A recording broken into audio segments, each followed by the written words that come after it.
This program features live coverage of an African safari and may include animal kills and carcasses. Viewer discretion is advised.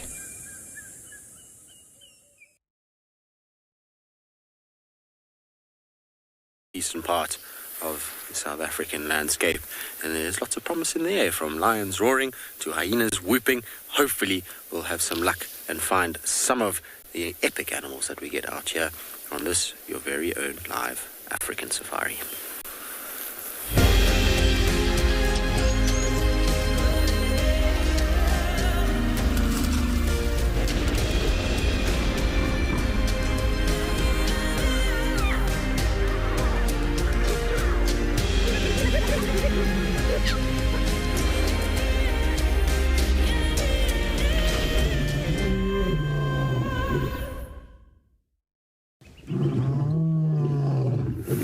Good morning, everybody, and welcome to this, your sunrise safari here, from Djuma and Nkala, Phinda, and even Swallow. There's tracks for a male leopard. So we're going to try and follow these. I'll get into that now. My name is Tristan. On camera, I've got Morgan, and we are coming to you live from the South African wilderness, and that means we want to hear from all of you. We would like to know whether or not you have any questions or if you have any comments. Remember, you can do that on hashtag WildEarth at FC on the YouTube chat stream. You can use kids' questions at wildearth.tv for the kiddies, as well as any of the comment sections on the various other streams that we go to. Now, you'll notice the male leopard track walking straight down the road. You can see it very, very clearly. There's an elephant track, and then right next to the elephant track, there is little toes and paw print. Now, which leopard this is, I have not the foggiest. There are so many males moving around at the moment, I have no idea. Typically, this would be Mulawati's area, but we know yesterday we had tracks for what we thought was Tavangumi around where we are now, so it could be him. You never know if Tingana's walked here, so we'll have a little follow for a bit and see. They look like they're quite nice tracks, and that they are clean and crisp and clear. So I'll have a scratch around and see if we can pick this guy up. That'll be a wonderful start to our day. Nice. I don't know if anyone drove here yesterday. I didn't, but these tracks certainly look very good, and on top of everything. So we'll try and see if we can find it. Now, male leopard, just because of size, female leopard wouldn't have a footprint that big. This leopard is already cut off by the looks of things. No, there it is there. Still going. Nice on this particular road. The tracks are super, super pretty and clear and crisp. Looks like he went here. Rusty, behave yourself. Sorry, I'm just trying to see when we turned here. This is a big, big, big leopard, though. This is not play, this guy. It's not the same track I was following yesterday. I think this must be Mulawati that's back. It's also what looks like a track for a lion coming up the road too. But yeah, this is not a small leopard at all. Whoever this is has got a serious foot. Alright, so let's see how we go. If it's Mulawati, generally during the day is not easy for him. Every now and then you get it right and you can get a sighting of him, but for the most part, he's not a cat that we get in daylight hours. But that's not to say we won't try. Hopefully, it's one of those days where he decides to be good to us and actually sit still, or somewhere where we can actually see him, because he's very good at walking on roads, hearing a vehicle coming, and then just turning slightly off the road into a thicket, waiting for you to go, and then comes back out again. So he's pretty adept at being fairly sneaky. Just want to check which way he goes here. Did anyone see a leopard on the dam cam last night? Because he might have gone that direction. It looks like he's headed towards the dam cam. No, he didn't actually. I take that back. Don't worry, everybody. He most definitely didn't. It looks like he's gone straight into the Mulawati here.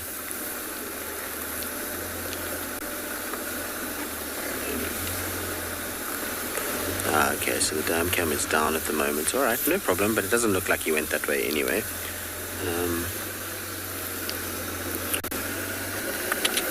I don't see his tracks here. I just want to quickly...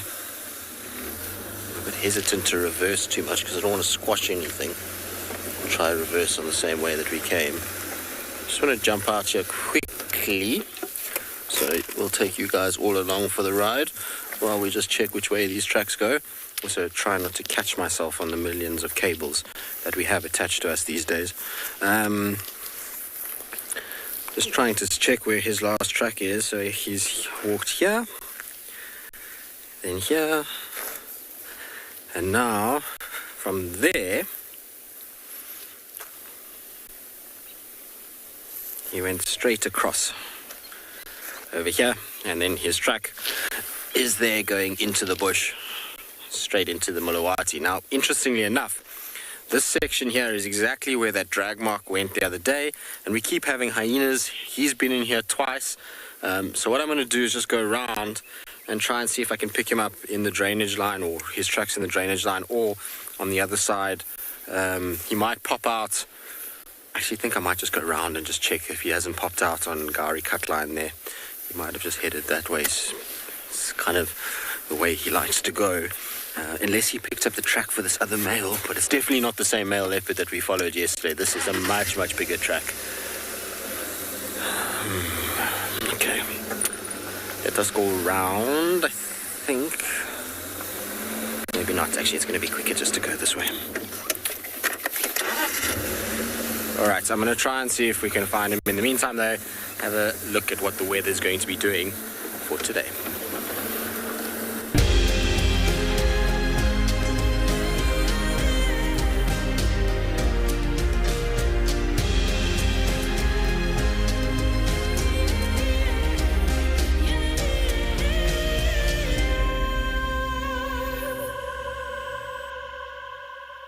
Seems like a perfect autumn day for us out here. Well, across most of our locations. Seems like it'll be a fairly nice day. Okay, so no track that I could find coming back onto Twin Dams Road. Just going to check in here quickly, and then we'll cut the Mulawati going that direction, sort of northwards, then check Gari cut line. I just want to check if he didn't cross. There's like a little crossing here through the riverbed. Just want to make sure he didn't come through there.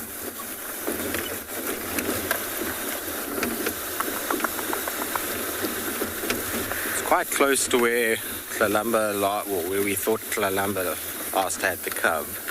Not that far.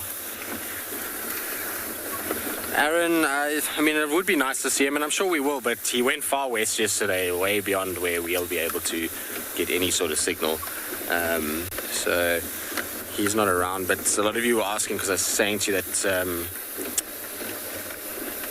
that Tingana was trailing him. But yeah, they didn't find them again after we lost them. They just found tracks for both of them going westwards. But they weren't close enough that they were actually interacting yet. They were just kind of, Tingana was just behind him, sort of slowly walking, not really doing too much. I think he was just more curious than anything else. I don't think it was going to be a big fight there. Maybe though, you never know. So I don't see any tracks here. I was wondering if maybe I'd pick his track up just crossing through this section. It's difficult here, you know, there's not a lot of soft sand, so I was trying to check that little down crossing point, because the last track comes straight into this little Tambuti thicket here. So what I'm going to do is just loop around now, and we'll just check Gari Cutline Central, see if he hasn't popped out there. He might have just gone straight out. In the meantime, though, let's send you across to Trish, so she can say good morning.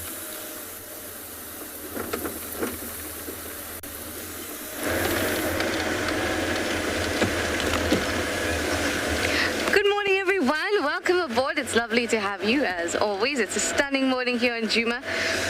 At first, I thought it wasn't that cold, but in fact, it is a little bit chilly, but just perfect, I think.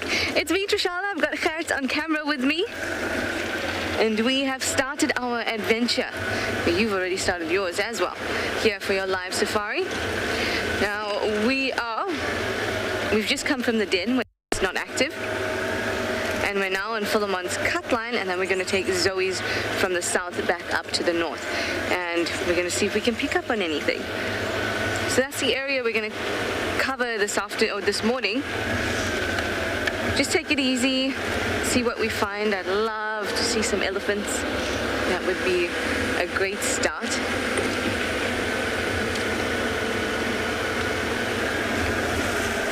But for now, some direction. I always like finding something to focus on. And in the morning, that's the best thing because everything's so fresh from the night before. Tristan's found those male leopard tracks to grab his attention. And it just makes things a little bit easier mentally when you're out here. 'Cause sometimes if we feel a little bit scattered looking at all kinds of things, which is also nice. But I like to have a solid running line beneath the scatteredness.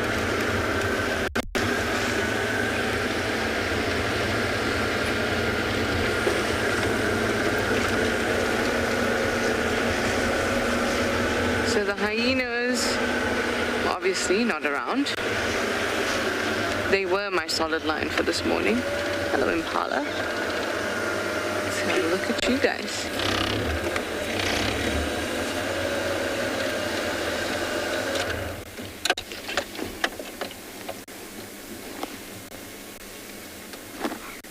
I also like figuring out where the herds are, whether it's herds of impala, little herds of kudu, or nyala.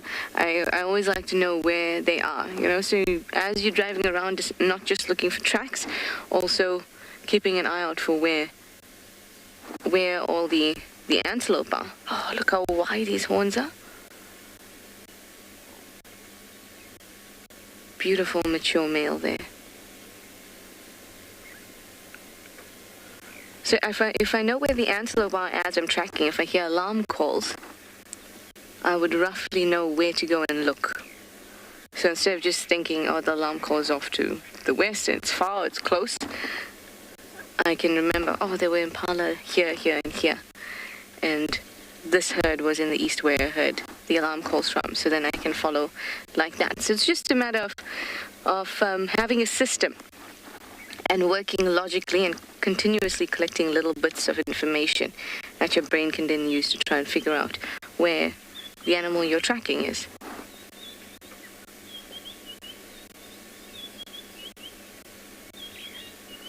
They're walking off towards Treehouse Dam. I did check Treehouse Dam as well.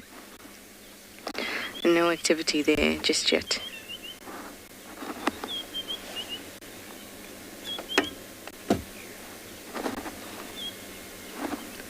Alright, let's keep moving.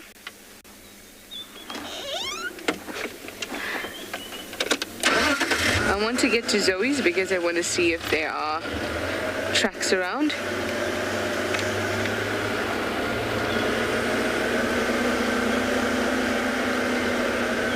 Usually,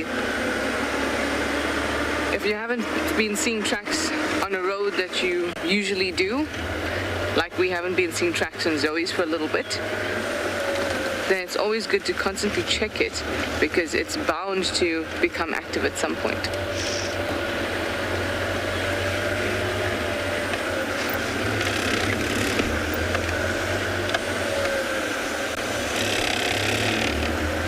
Okay, well, we're getting our groove on towards the west, and I'm going to send you over to Pisani in Phinda for him to say good morning.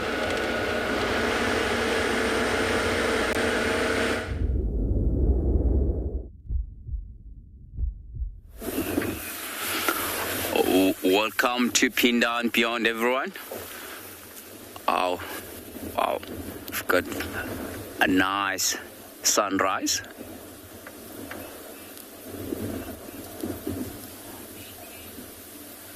Look at that.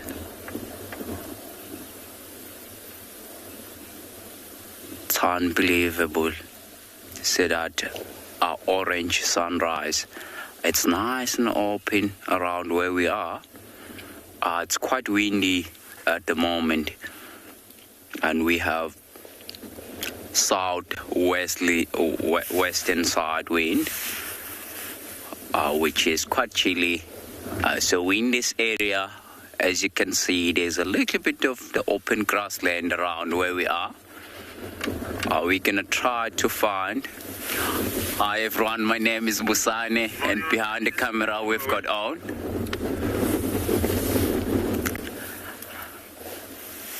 And in this area, the main aim for me to come to this area is to try find a different pride of lion than what we saw yesterday, if everyone was with us.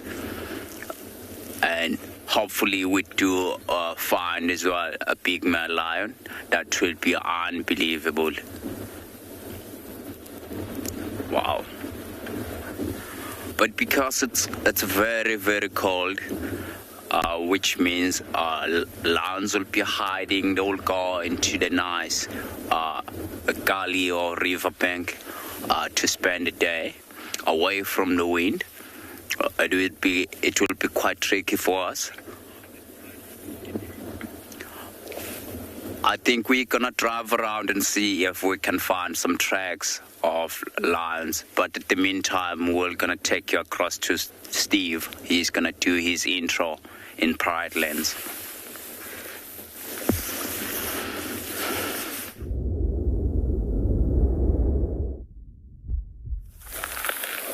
Good morning. Hello everybody. Welcome to the dawn here at Pridelands, where we are on foot as always. My name is Steve, joined by Glenn on camera. We had a lovely male giraffe over there who's moved out of frame. Of course he did, the last second, but I believe there are a couple more just over here. But we got off road, or should I say we got on foot, and we heard a monkey's alarm calling close to the dam. We followed up on his eyesight. We came up north, more monkeys alarming that side, so we're not sure.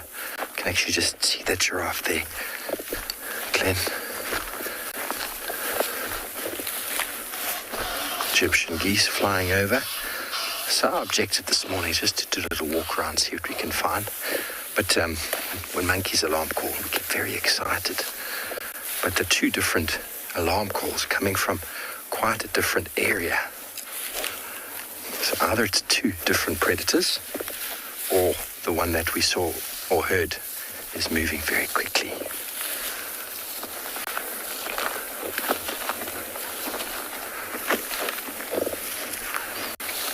Lovely giraffe here on Pridelands. Here we go.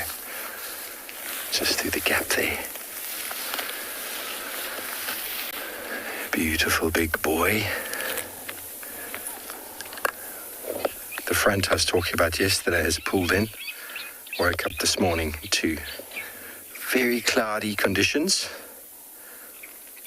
It's apparently 18 degrees, 65 degrees Fahrenheit. I can tell you it's a lot warmer than that.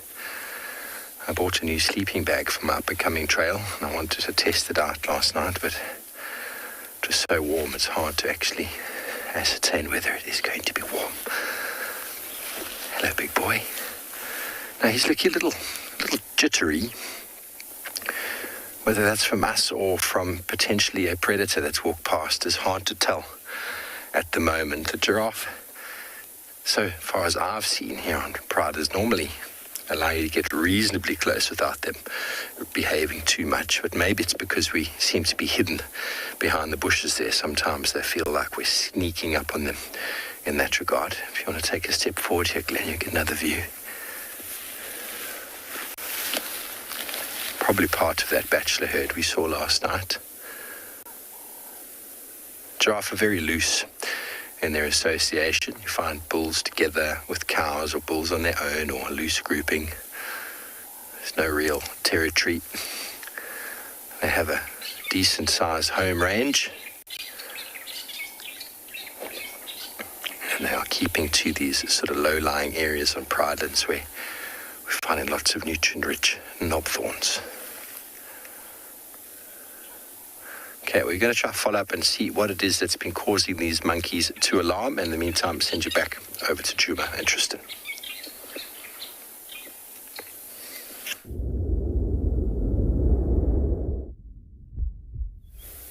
Well, good luck, Steve. Hopefully you find what you're looking for. Quite possibly found the saddest thing that I've seen in a long time. And you can see there's a tortoise, so if you're sensitive, this tortoise is dead. It's a horrible sighting because I went to check out the tracks and I thought maybe ground hornbill, maybe hyenas have gotten hold of it and left it upside down, and that would find damage to it or at least alive. But that's not the case. The tracks around there is what's happened is, I don't know if you guys, some of you will remember, I had a herd of buffalo come through the Mulawati, not yesterday morning, the morning before, I think it was. These buffalo turned this tortoise upside down, and this poor tortoise is obviously baked and dehydrated in the sun over the course of the last 2 days and has died from it because it hasn't been able to right itself, and you can actually see in the soil there where all the hooves of the buffalo were around it and where this tortoise has obviously been struggling to try and right itself, and the whole shell has like scraped. You see on the right side of the shell, you can actually see where the shell was scraping and trying to kind of obviously right itself, and the shell was moving, and it's just sort of smoothed out the road there, and then all the tracks around it are for buffalo. So obviously this tortoise was coming to drink or had drunk and was trying to get away when the buffalo arrived, and maybe the buffalo, just curious, pushed at it or nudged at it and it flicked it onto its back, and from there it wasn't able to pivot itself right again. And then, like I say, I think between the effort and struggle as well as the sun and lack of ability to get to water, I think this poor tortoise has died, unfortunately. I went to go and see if we righted it, if maybe it would start to move again, or but there's absolutely no life whatsoever on that poor tortoise. It's a horrible little thing to see. I've never in my life actually seen buffalo flip a tortoise, but there's no other track there, and it's soft mud, so we would easily see a hyena track or a ground hornbill track or whatever it would be. They would have gone after it, but there's none of that. And so I think this poor little tortoise unfortunately succumbed to a buffalo, which is crazy to think. Shame, tortoise. It's not nice. Anyway, it will eventually get fed upon. Something like a hyena, or we'll find it once it starts to smell and it's already got a bit of an odor to it. So I'd imagine by after today with a bit of sunshine, we're going to see something come and grab this tonight. Hyenas really are the only ones that were able to break that down and actually eat it properly. I don't think you'll find anything kind of else now. And you can see that it's a female tortoise. If you see where the back legs are, so the right side of the tortoise shell, you notice there's a big V in the shell on the underneath side. So on the plastron, there's a V. Now that's females. They have that cut out in their plastron in order to allow egg laying. So that's to facilitate egg laying. When they lay eggs, they need a slightly bigger gap than what the males do. So the males don't have that V shape kind of cut out in their shell. Also, she's quite sort of flat on the bottom. A male would have a much more concave bottom to his shell. Shame, girl. Not nice. All right, well, let's leave it there. I followed some of those tracks and it led me to an old kill. It must be Tlalamba's kill from the other day that she dragged in. You could see where the bones and the fur and everything else, and there's still a piece hanging in the tree. But alas, no sign of anything, and I found a nyala in there. So he obviously just went to go and investigate it again, this male leopard, and then left it and carried on. So I'm just coming out the Mulawati on the other side now, just doing a quick scan just to see if I can't find his tracks somewhere this side. I suspect, just given his movement, that he would come out somewhere here, maybe the drainage line, giraffe dip. I saw tracks for a male leopard drinking there the other day, so if it's the same leopard, he might have gone there again. Once they know where there's water, they'll often go again to get it. You might notice a little cutting attachment there. They're busy with cutting fire breaks and all of those kinds of things. It's now starting to get to fire season. So these fire breaks need to be cut and cleared and made sure that they're not going to in any way cause fires to jump and to grow. You'll have noticed, maybe some of you that watch the dam cam, lots of smoke of late. Been burning fire breaks as well, so you either cut them like this or burn them. Okay, I'm just going to check here quickly, see if there's any sign of his track coming north up Gowrie Cutline. If there's nothing here, then we'll go down central and hopefully we'll pick up his tracks coming out somewhere there.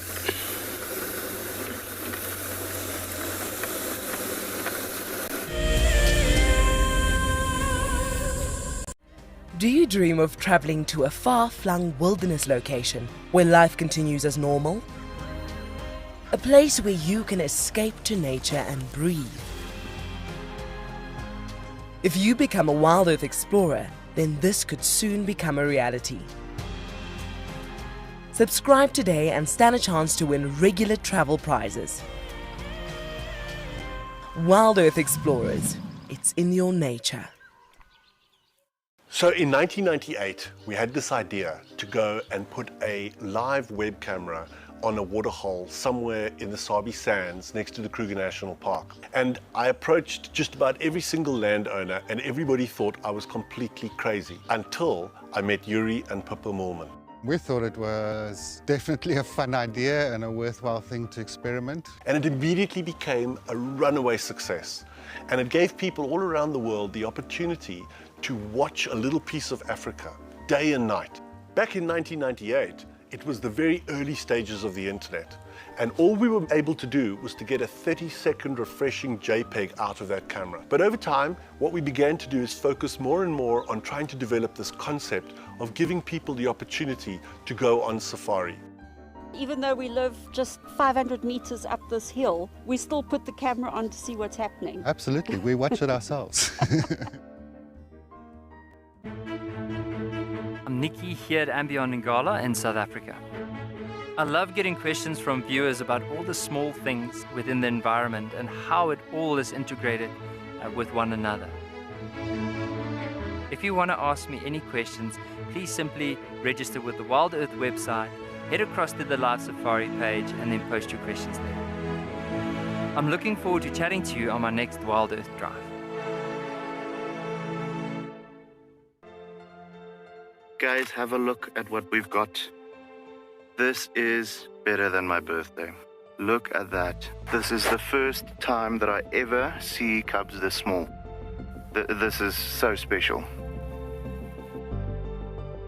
This has officially just become my best sighting of all times.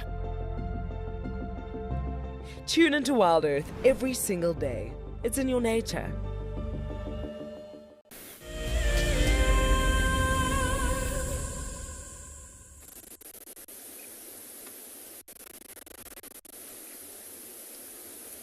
Good morning, everybody, and welcome to Ambion Ngala.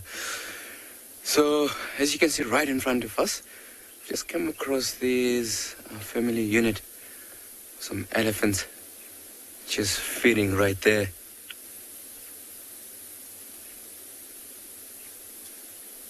Oh, there it is, going straight into the thicket there.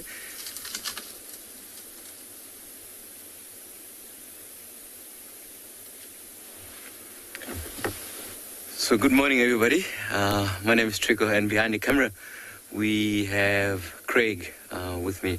So the plan for this afternoon is basically was to head in the west and just to explore a different area of the reserve, and also looking out for, any interesting animals down there. As we're driving, we just come across this beautiful, incredible elephant here, just feeding away. And the one right in the middle, I think, is a young calf.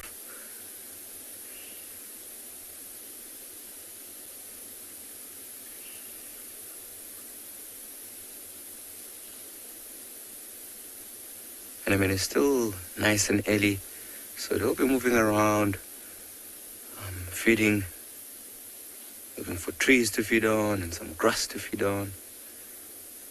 And it starts to get a little bit warmer, maybe head for a drink, maybe also for a bit of wallow.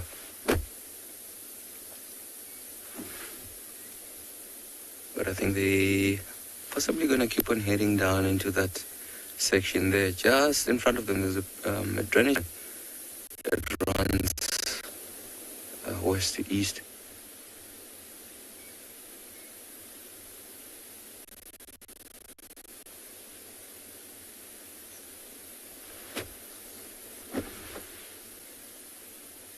I've just been watching this elephant where it's standing. It's actually standing on top of a termite mound. An old one though. And the termites that we have here are those fungus growing termites. And what they do, they collect all the dead plant material into the termite or into the mound. feed the fungus. And right inside there, because of all the dead plant material being put down there, that area is actually quite fertile.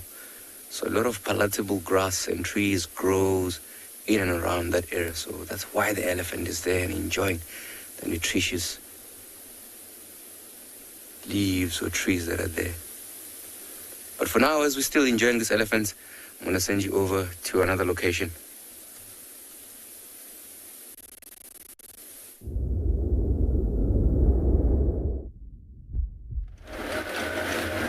Well, I'm still heading north in Zoe's, and I'm very surprised that I'm not seeing a single leopard track. It was such a frequently used road. But we're going to take it all the way to the top. Here's that four-way junction again, where it's always good to check out for tracks. Nothing.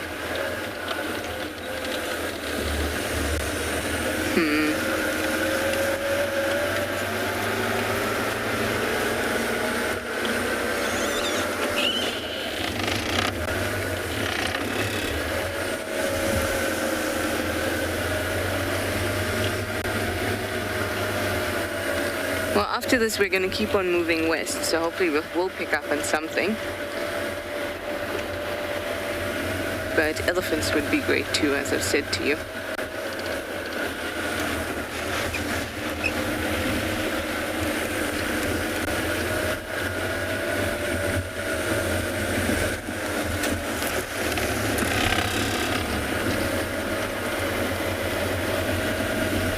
Hi Savannah, you're 12 years old. Well, thank you so much for asking me that question.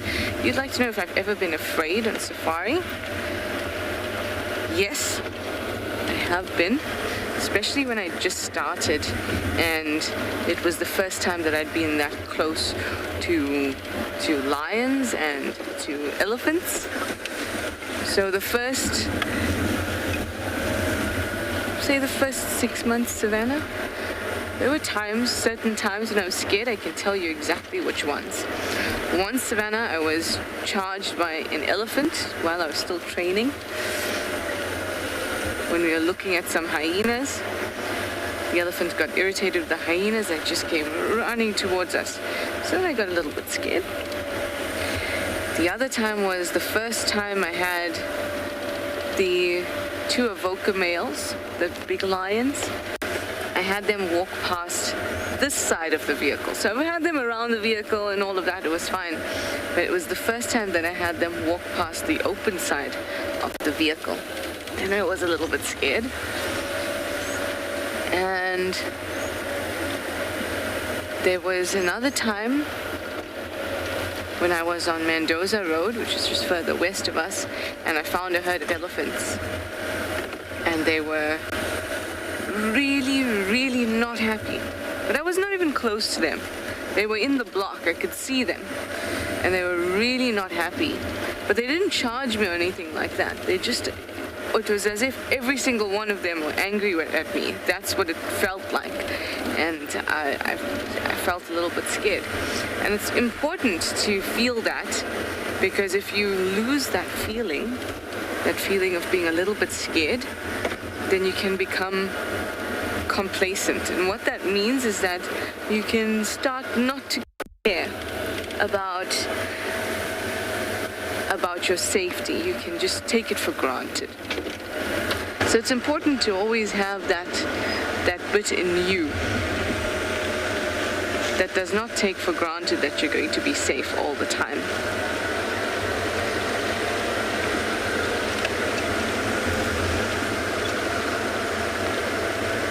Everything actually is potentially dangerous, can potentially harm us. Every single thing out here, it just depends on the circumstance, and that's why our behavior is so important, how we behave with the animals.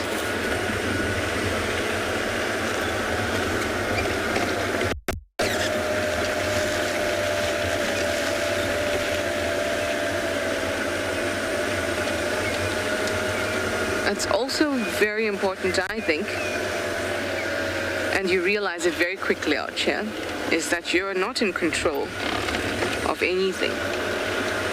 all you can do is be on your best behavior, whatever that is.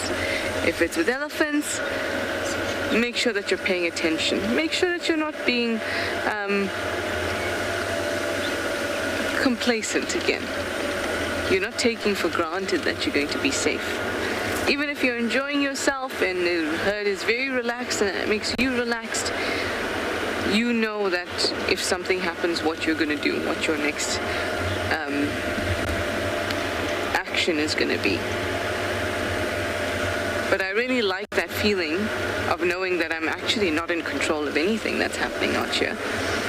I like that feeling because, one, it reminds me to keep that little bit of fear in me and a survival instinct, not think that I'm, in control of this whole situation. And then also, it means that when animals do let you follow them, be close to them, walk past you, elephants come in and want to interact with you, they're doing it not because of anything you have to offer, not because you are in control of anything. No, they've just decided out of their own free will to give you that respect or interest. It's as if we're both being kind to each other, and I like that very much. I have no control, yet still the animals will be good to me. But that is a great question, Savannah, and I think that it's untrue and it's unsafe if people say that they've never been scared out here. They've never had a bit of fear, just a tiny little bit that kept your survival instinct going.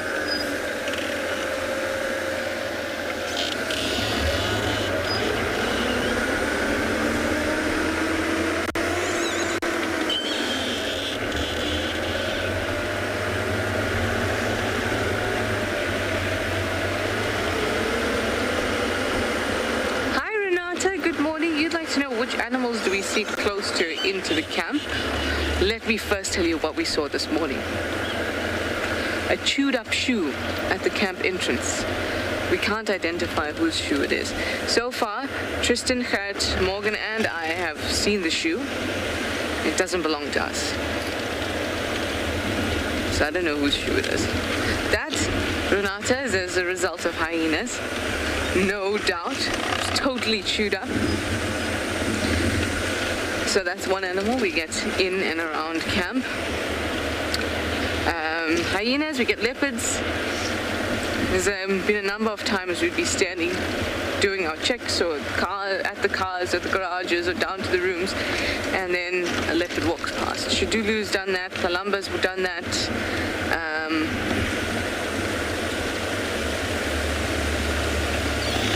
Hello, little helmet strikes.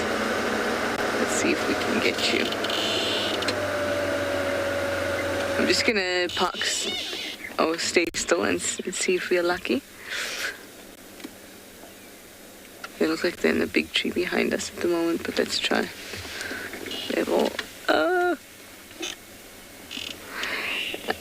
So yeah, we get leopards. Tinganas walked past my room before as well. Civet. There's one civet that seems to come quite often. We have a rock monitor that lives just behind our room. Elephants come through the camp quite often.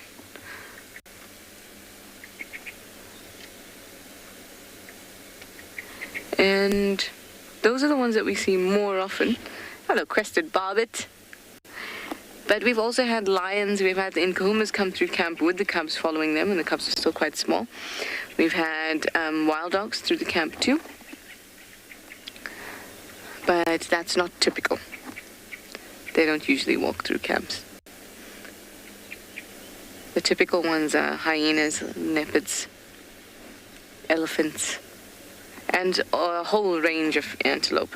Mostly bushbuck and yala, though. Impala don't really come into the camp unless, they're pushed into camp by something chasing them.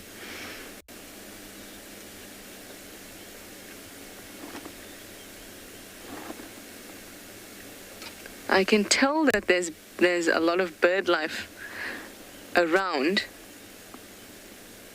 but everyone's settled on a tree now and you can hardly see them, and only when they all decide to move, like the helmet shrikes, they've all just moved off that tree. They move together in a flock.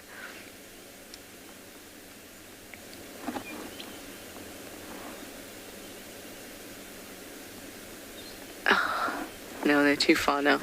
They're all the way at the end. I really like helmet shrikes. You know, the other night when we were first time our IR light wasn't working, it was like 2 nights ago, we saw those white-crested helmet shrikes sitting on a row, or sitting on a branch in a row, kind of like back to front. That was very sweet. It was around here too, so perhaps it's the same flock that's woken up and is now out and about.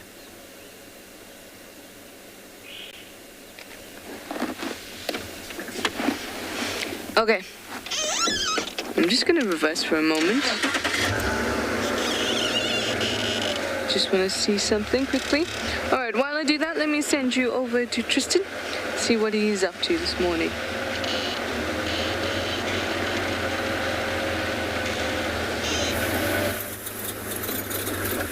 It's very cool when our leopards pay us a visit. The other day, we had finished dinner and we were both walking down to where we stay, and we kind of turn off the lights at where the cars park,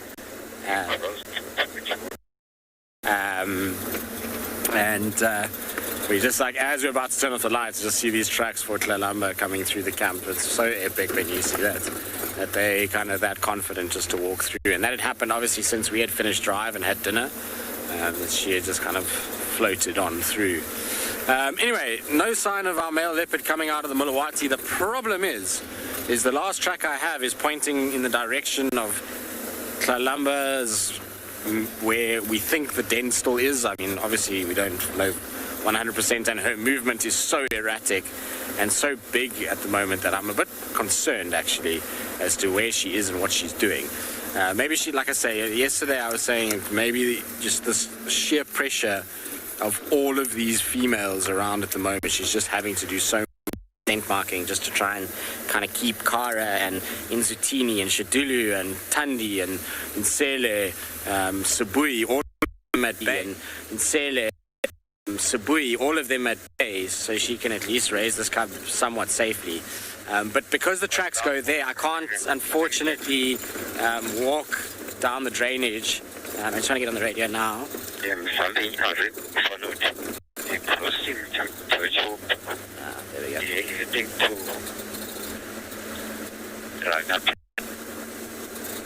Interesting. So I'll get Tandy and Marips, but going into Chitwa, but I don't know. I think that might be Kuchava and Cub that are going in that side, but we'll go and have a look. But anyway, so yeah, following those tracks for what I'm pretty certain is Mulawati is a no-go at the moment. I can't go walking through where the den is, because if there is a cub and he is there, obviously we don't want to have that situation at all. So yeah, we'll go and figure it out and see what we can find. But while we do that, so we're going to send you to another part of the very special country that we call home in South Africa.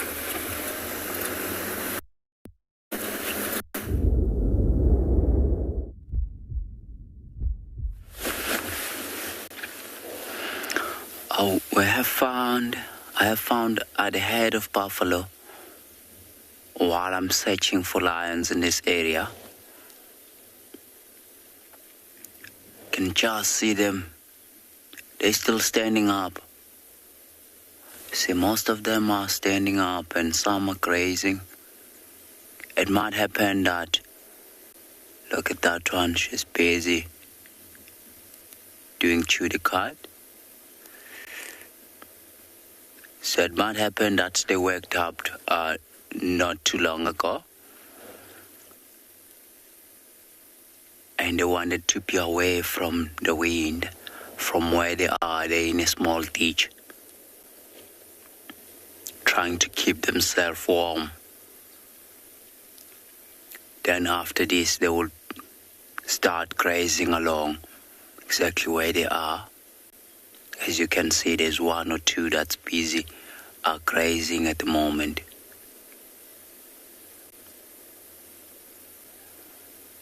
So buffaloes are classified as the animal that's known as crepuscular, which is the animal that active early hours of the morning and late in the afternoon.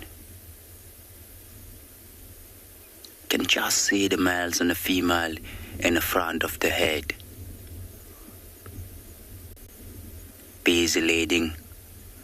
So the male and female that you'll find in the front of the head, they're known as pathfinders. So they know where there is a good grazing spot, and they know each and every waterhole. Oh, they just disappear there in that small gully.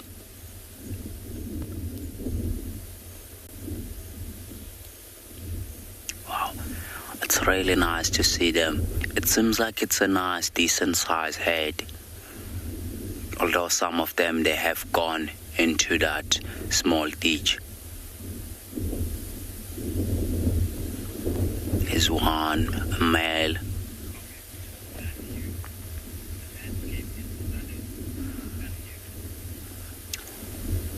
Matthew, always so lucky with this place. The landscape, look at that. It's really amazing. Wow, as far as you can see, it's nice open. So we had a runaway fire in this area. It used to be so dense, and the fire wiped all the trees off. That is why we've got a nice open grassland. You can just see there's some couple of birds that are flying around.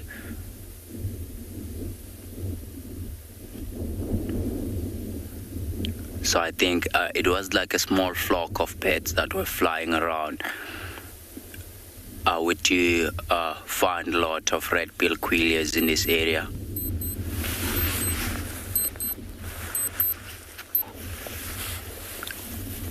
Wow, that's really amazing. And where that, you see there's some yellow-looking trees just in front of those buffaloes. So those yellow-looking trees, they're quite close to the waterhole. There's a waterhole not too far from there. So perhaps later on, they will then go to the waterhole and drink water. But at the meantime, we're gonna leave them and keep going.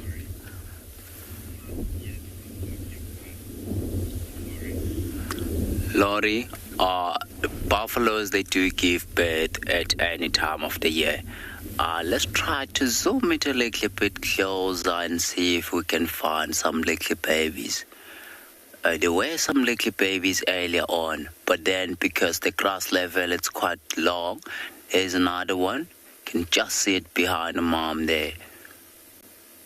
There were some smaller ones earlier on, but with the grass level being very high, it's going to be very tough for us to see the little ones. But they don't have a set time of a year. If there is some nice green grass around where they are, they will have babies at any time of the year.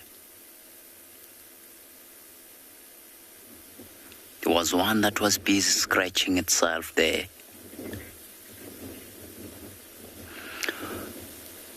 Okay, I think from here we're gonna keep going. Try our best to find lions. Although it's quite windy, it is very tough for us to spot tracks on the road. But we're gonna try. At the meantime, we're gonna take you across to graze.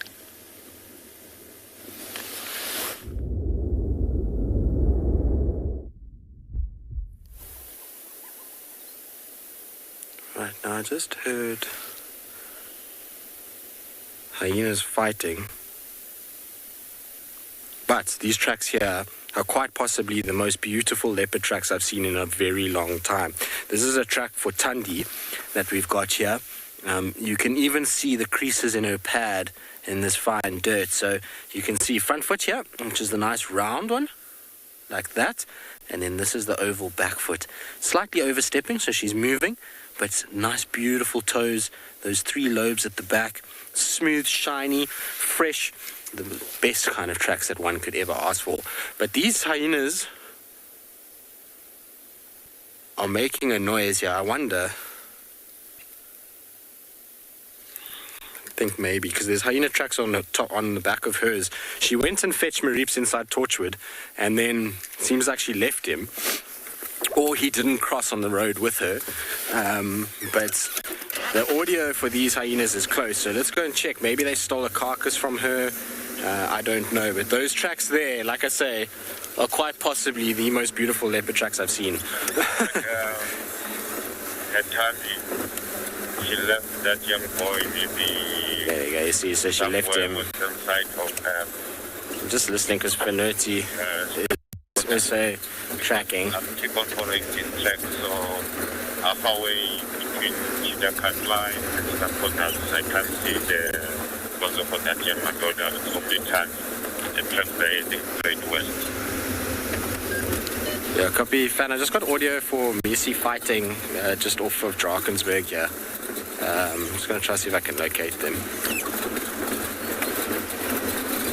So we're just trying to see if, because maybe, just maybe, she's got a kill and or she's made a kill and hyenas are trying to steal it from her, or they've chased up a tree. You never know. They were somewhere here, the hyenas were making a noise. Just want to check where her track goes.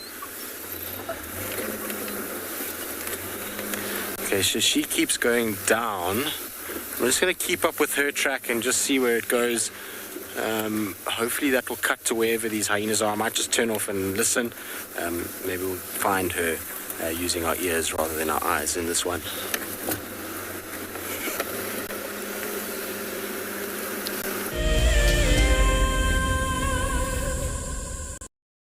Founded in 1973, the Endangered Wildlife Trust has consistently and effectively worked towards achieving our conservation legacy.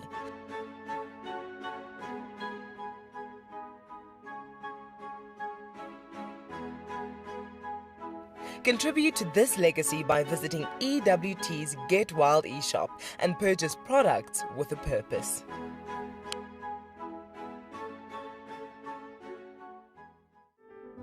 The reason why we see that wildebeest by himself is because he's a male, or a bull, as we typically would call him.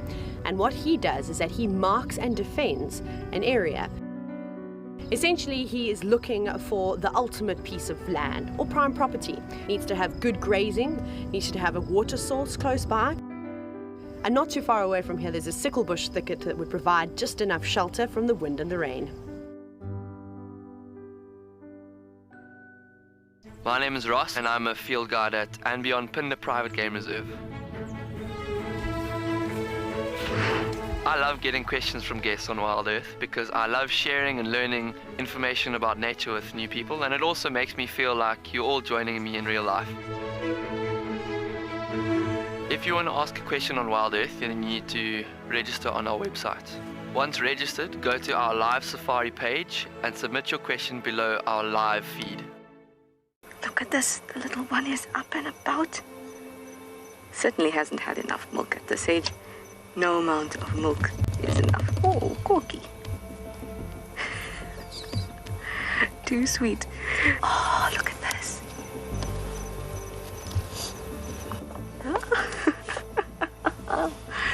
That is stunning. Tune into WildEarth every single day. It's in your nature. Hi everyone, my name's Daniel Fisher and I'm going to be your guide this afternoon. What is my favorite animal and why? I think I'd have to say a lion. Being able to try and follow them and understand their movements and dynamics is super interesting. People often underestimate them and think that they sleep all the time, but once they get up and start moving around, they are fascinating to watch, and watching them interact with one another is a super highlight for me. If I can pass on this passion and this enthusiasm for lions and prides of lions into a guest that's sitting at home, that's what I'm really going for.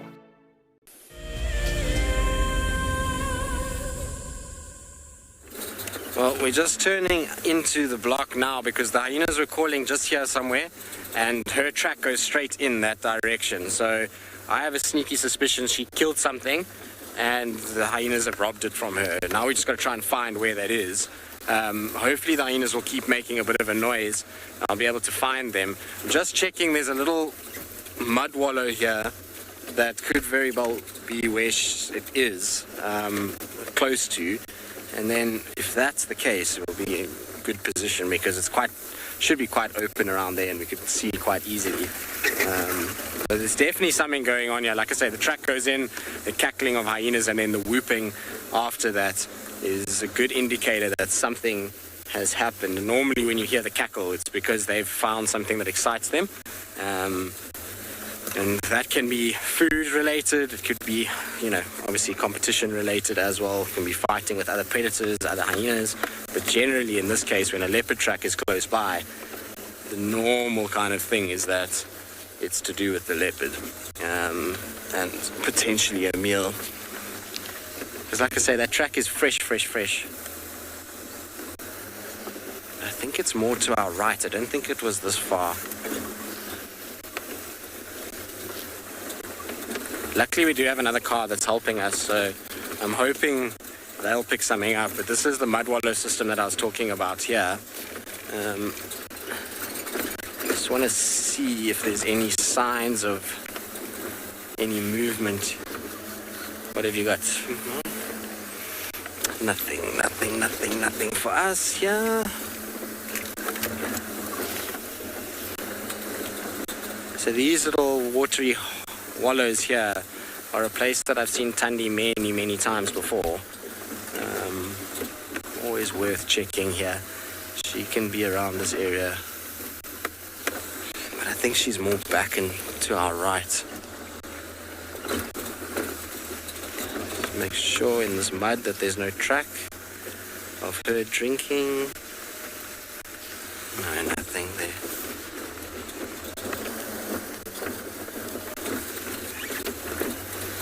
Jerome, 100%. Hyenas are masters at following other predators, particularly wild dogs, but leopards too.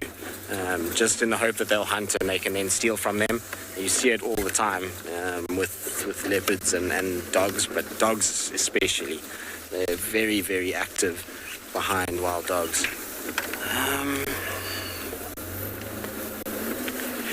It's just so thick in here from where that track went. Just trying to scan all these big trees in the hope that she got pushed up one of them and I can see her.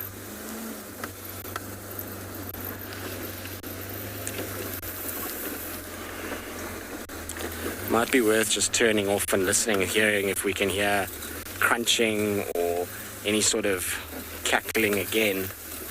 Amazing how open this little section is, eh? It's all rhinos and buffalo and those kinds of things that have eaten here. But you can see how long the grass is once we get away from this little mud wallow system. It becomes very tricky. So I'm just going to try and go the line that I think those hyenas were making a noise at. You got the hyenas. Excellent. Well done. They're feeding as well. Well done. It looks like they're feeding. Wouldn't be surprised there's a leopard here somewhere. Jeez, that wasn't bad. My ears aren't all that bad. Right close to the mud wallow is where they're at. But there we are, leopard in a tree as well. Yes. The hyenas have unfortunately stolen the kill, but we'll go get the leopard in a tree so long. Yay. That's tracking with a vehicle 101 that, but not easy to do sometimes and doesn't always work. But there we go. Sorry, my girl, did you lose your kill? Oh no. Looks like Tandy. I'm pretty sure it's Tandy. Hello, my girl. Shame. Did your kill get taken?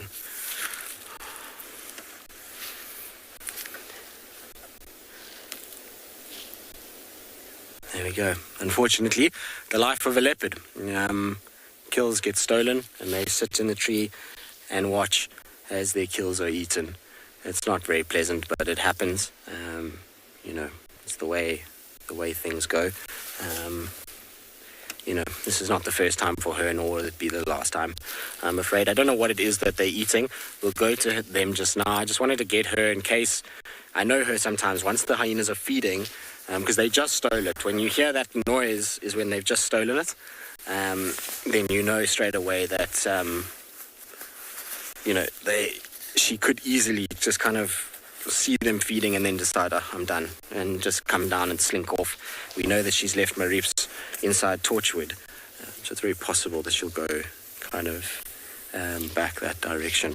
So while she's just sitting there, now that we know where she is and she's napping, which is good, let's just quickly go see what these hyenas are eating. I also need to let the other guys know that I've found her, because they're obviously in the area. Finnerty, come in.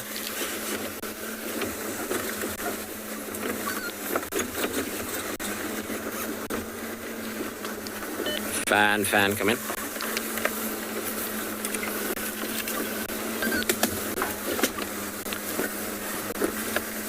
think whatever it is it's almost finished now. Don't think it was a big kill. We know with Tandy, she likes to kill smaller stuff. So she's like a diker hunter for the most part. Got anything there, Justin? Yeah, I've located Tandy. Her kill's just been stolen by hyenas. She's in the block between Battalier and Mamba. One station unlocked. Well done. Alright, so they're eating here. I can't see what it is. Well done. I'm on Battalier Road, so I'm going to turn back again to come towards you. Yeah, Fan, just come. You know that 2-track that goes to those mud wallows in the block? Just take that 2-track. You'll see me. We're not far from the mud wallow. Okay, good. I know that place. Copy. Yeah, she's still up the tree. Hyenas are just eating. So it doesn't look like a big carcass. It doesn't look like a big impala or anything like that. It looks like potentially maybe a diker. That would be my guess. Hello, Ribbon. You guys have eaten yourselves stupid. Look at the size of their bellies. Just want to keep an eye on Tandy just to make sure she doesn't slink off behind us. There's really not a lot left there. I can't see in the grass what they're eating. I'm trying to have a little look quickly just to see.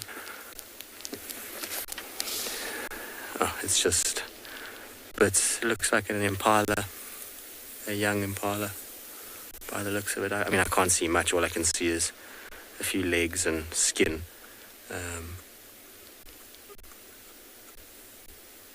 But yeah, it looks like that's what they had. Well, this is the way life works. I mean, we were talking about hyenas following leopards, and here's a prime example of just how quickly hyenas can respond to a leopard killing. I'm pretty sure that this kill was made, maybe while we've been out on drive or just before drive started. That would be my guess. Natalie, no, this clan will hunt, and most clans do hunt. They're not only scavengers. It's a big misconception amongst hyenas. They definitely do not only scavenge. They're pretty good at hunting themselves. You can hear them crunching away. Like I say, it looks like an impala that they're busy feeding on, but I can't say for sure. It's too kind of deep in the grass to figure out what's going on and to know exactly what they're eating. But the fact that there's two big hyenas that have their own bits would tend to tell me it's an impala. That maybe Tandy just wasn't strong enough to hoist. Alright, so we can't really see much with these guys. Let's go back to old Tandy.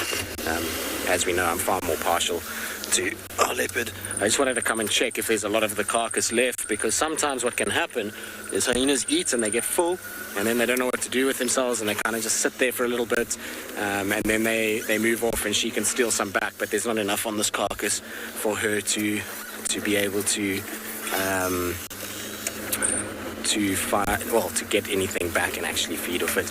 I see she's yawning now, so she's going to come down shortly. So I'm going to stick with her because I know her. She's a cat that can disappear in 2 seconds without you even knowing that she decided to move off. So yeah, let's stay with her for now.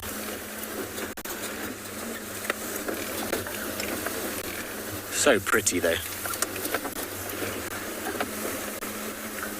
Just try and get ourselves where we can get a nice clear view. So 50, I mean, leopard at the end of the rainbow, it would be nice if we had a rainbow. But certainly leopard at the end of some tracking is always a treat. And especially a leopard in a beautiful marula tree in the open like this. It's very special. You can see from the size of her stomach, if you look at her stomach, she's hardly eaten. So she didn't get any of this kill. I think she killed it. Maybe the noise of the kill that's attracted the hyenas in. And unfortunately for her, she's managed to then lose it to them. It's a constant struggle for our leopards in this area. They constantly have to deal with the hyenas, and the hyenas have to constantly deal with lions and leopards as well. So, it's a circular thing. It's not, a lot of people get upset with hyenas, but they're just doing what hyenas do. This is exactly why I didn't want... Just hold on, Morgan, let me move quickly. No, we're not going to have time. She's going to go right behind this bush, isn't she?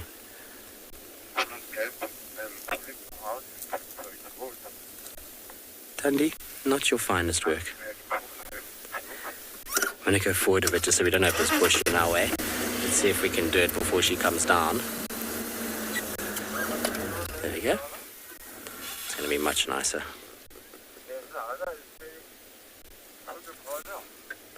That's not bad.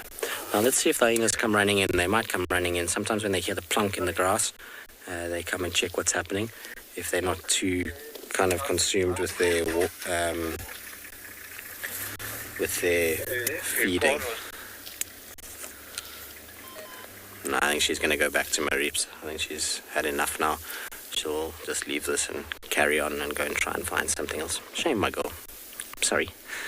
But that's part and parcel out here. Like I say, it's not like she doesn't rob predators too. I've seen her steal from wild dogs before.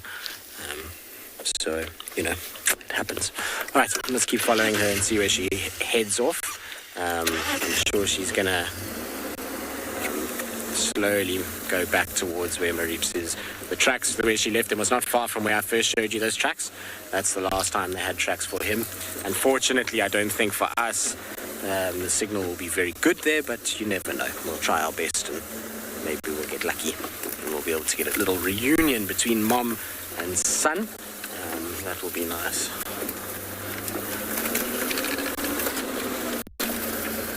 Nicanova, yeah, they will and do fight back for a stolen carcass. But in this case, Tandy's got no chance. She's got, 3 massive adult females there and 2 younger hyenas. So she's completely outnumbered and outsized. So she's not going to try and do anything to those hyenas. If it was maybe one young hyena on its own, she might. Big male leopard also might, but in this situation, no. She just really doesn't have the strength or the ability to take down those hyenas or fight them off of her kill.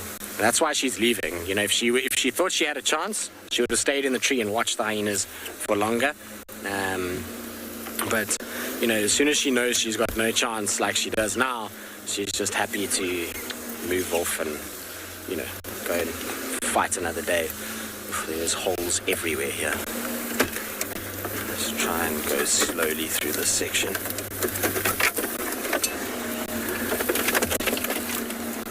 Tandy, could we not have walked back towards the road, Michael, where it's easier? We're heading exactly the direction that we kind of first started with when we picked up the tracks. So we'll see. Pretty sure she's going back to Marips. Or just to find a more comfortable spot to hang out. Away from hyenas.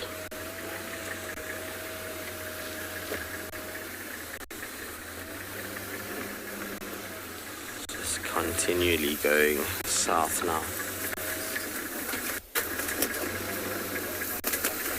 John, she can. If an opportunity presents itself, there's no doubt that she will try potentially hunt again. So if something like an impala or a duiker runs out in front of her and she's got a good chance, 100%. She's not going to pass up opportunities. But the problem is, at this proximity, she kills anything, it's going to get stolen as well, unless she can get it up the tree. very, very quickly, then you'll find that she can keep it. But otherwise, it's just going to be a stolen kill again. What will be interesting is to maybe just circle back, if she does go into an area where we can't get signal back to Mariep's, is just to circle back here and see if maybe the noise has attracted that male leopard. It's not far from where we lost the male leopard tracks, and he would have definitely heard this commotion, and that can bring him in to come and investigate what's going on. Male leopards are far more inclined to go and try and scavenge than a female leopard, so I wouldn't be surprised if a male rocks up here. She's walking straight back. I always feel bad for them, but like I said, at the end of the day, a lot of people get upset with hyenas, but that's not the way. Hyenas are not doing it out of malicious intent. It's just natural, and like I say, all of these animals scavenge at some point. Lion, leopard, hyenas, even wild dogs to a degree will scavenge. So it's one of those things where it's just the way nature works and the way it goes. Can't be upset or hate hyenas because of it. Oh, she's already disappeared through here. Can you see her still moving? On behind the tree now. Okay.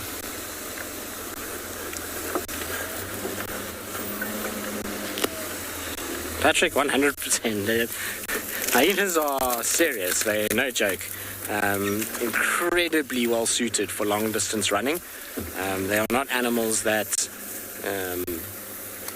kind of can slack and sort of can be lost easily. They move just as quick and as efficiently as what wild dogs can, and sometimes even for longer periods.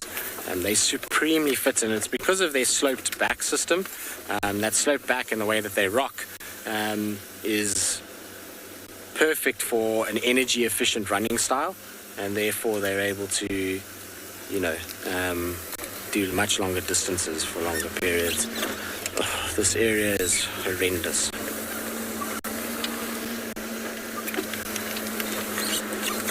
Yeah, she's gone. I've lost her now as well.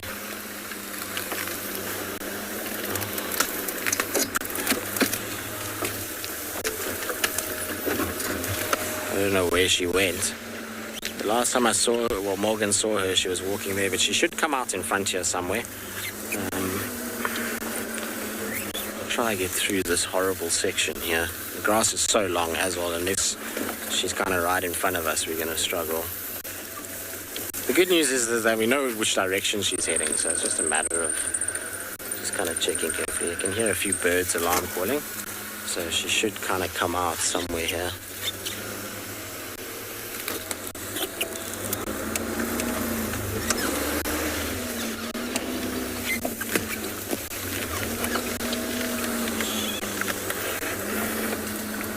See her though. I mean, in this grass, if she lies down, we're gonna have no idea. I don't think she'll lie down. Like I said, I'm pretty sure she's gonna keep moving towards where Mariep's is.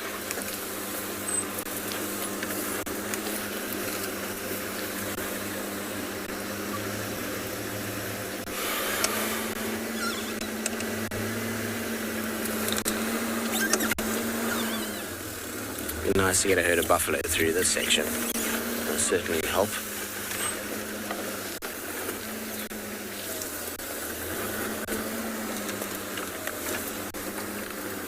Honestly, Tandy.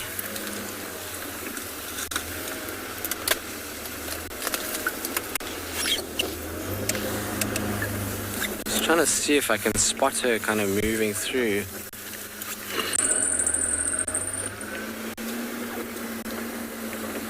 Alright, I'm going to try and see if I can relocate her. I mean, it's obviously going to be a bit tricky, but we'll try to see if we can find her in this mess.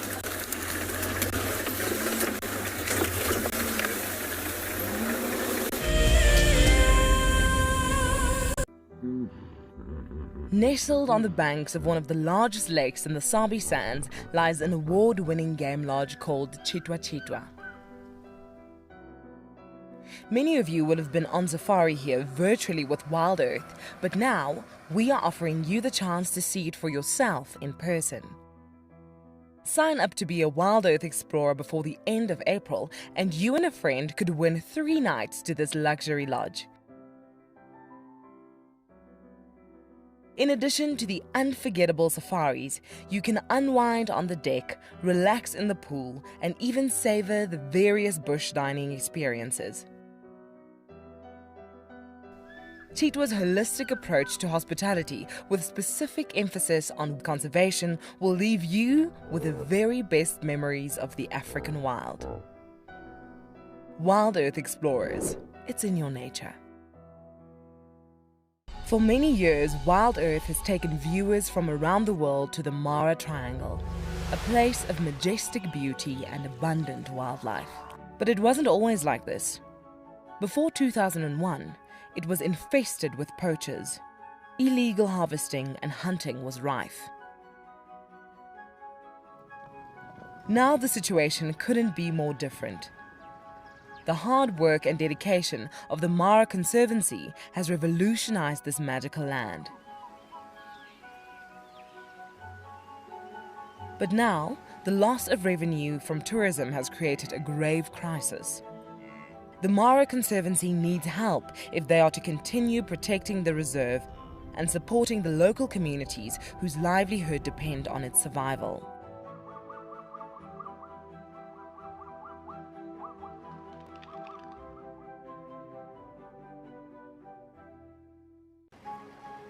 I love being a cam op for WildEarth. The animals coming right up close to you, especially like lions. Sometimes you get nervous, but you have to go with the flow. My favorite animal to film is the elephant because of how big it is. But when it's really up close to you, it's one animal that you would say, I really respect you.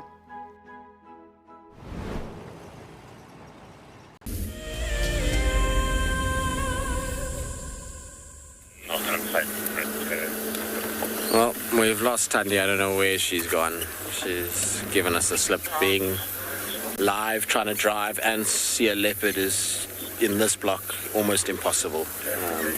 So we're trying our very best, but it's, like I say, not easy at all. The last time we saw her is just to my right-hand side here. I mean, she could have laid down, but like I say, this grass is so long, I can't see her at all if she lies down. But we've done a loop around again. Just don't know how she could have moved that fast for us to have not seen her, unless she just went straight out the back and by the time we got here she was gone. But the last time Morgan saw her was just here to my right, kind of ghosting through this long nonsense that we have here. So yeah, I have no idea. She could be anywhere here. Just turning off for a second just to listen if I can hear a squirrel or a bird or...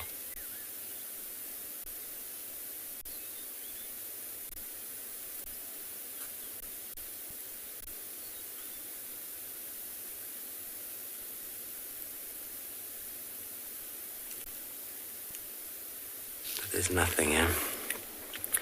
Quiet. Alright, let's keep trying and see. I don't know, she may have laid down here. I just can't see her. I mean, I don't know if I can get into that gap even. It's going to be one of those situations. I actually think the best course of action here might just be to head towards the road and just wait for her. We know roughly the direction she's heading. I mean, maybe she pops out, maybe she doesn't. But trying to off-road through here and, you know, I mean, we can see the grass in places is taller than I am when I'm sitting in this car. So the chances of actually spotting her are quite slim.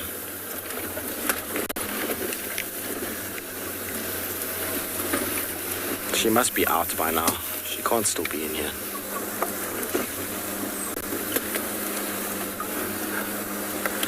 Renata, so he could be. I mean, you know, I know he's caught a dwarf mongoose, and I've seen him attempting to go after impalas. I mean, we don't know for sure if he's actually caught impalas or if in any way, shape or form he's been successful in his hunting escapades. But the idea is that he is starting to at least take interest in hunting. So yeah, I suppose I hate this block with a passion. I really, really dislike trying to drive through here. I'm going to just go back to the road and hope for the best. It's really not possible to negotiate this while talking. All I'm going to do is end up damaging this car badly. It's not easy to concentrate on driving, looking for a leopard and talking at the same time. So I think I'm just going to try and get out of here, get to a road where it's a lot better and more comfortable for all of us. And we'll try and see if we can find her coming out.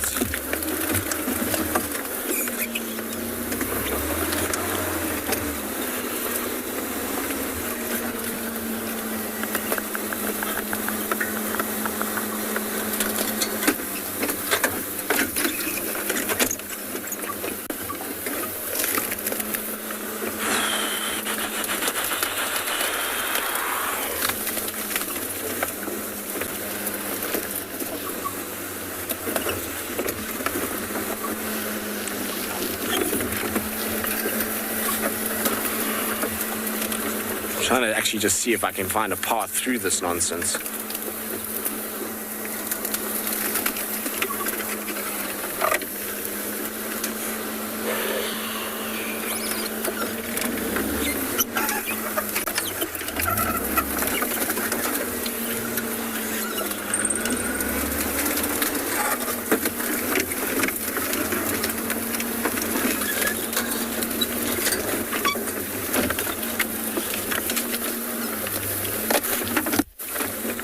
You're asking how leopards sharpen their claws. Same as cats do. They use a tree.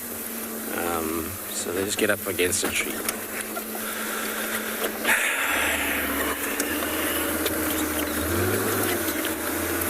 This is just impossible through here. I just can't see. That's the problem. The grass is just way too long, and I can't see what's in it. No ways through here.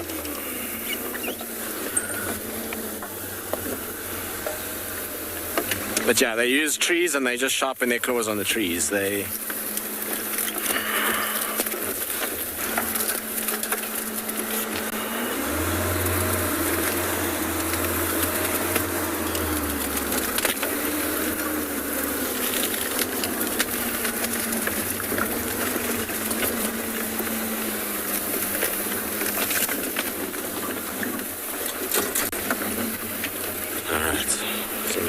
Through the worst of it now. If I go to the right here, we should join back up with that path that I used to come in.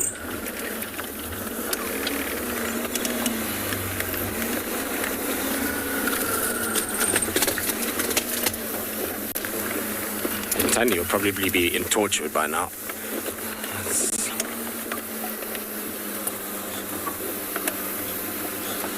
Alright, I'm going to try and just get out of this mess that we're in.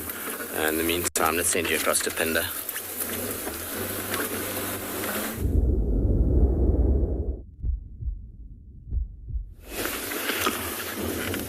We're still driving around in this area and trying to find the pride of lion. It has been a quiet morning because of the wind, and it's very cold. Some lions, they don't really like the cold weather. They'll go into the nice cover away from the wind. And we haven't seen any tracks for now. But we're gonna try to drive around. In the area that you can see, that's where we have to cover. Our border is just before that mountain range that you'll see. But it is a very big area to do a search. but we're gonna try drive around at the meantime.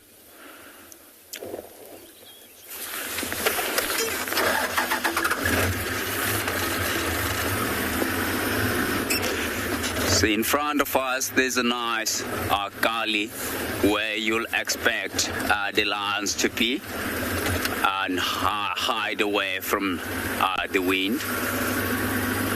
As you can see, the wall of tree in front of us.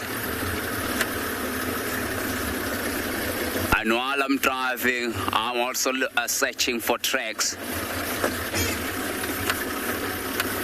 Because as soon as we've got tracks, then we've got something to work with. But beside that, it is very tough.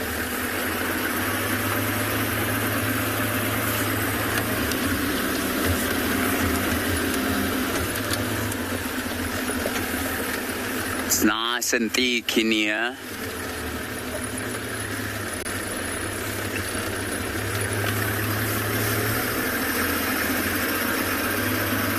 But unfortunately, there's no tracks for now. Gonna keep trying. Always saying that there's nothing impossible if you're really looking.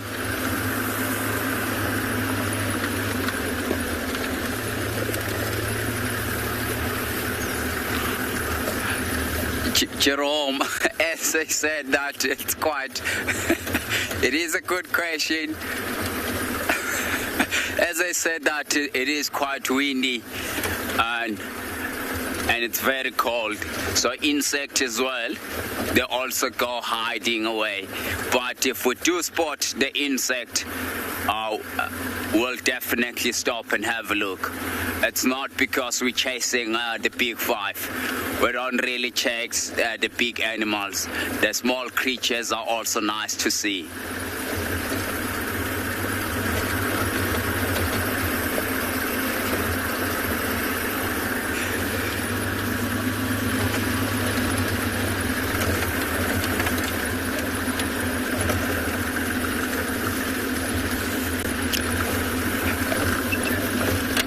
You're definitely right, Elizabeth. It's a nice landscape, and we've been going through the tunnel ditch, and now it's opening up a lot, which is quite nice.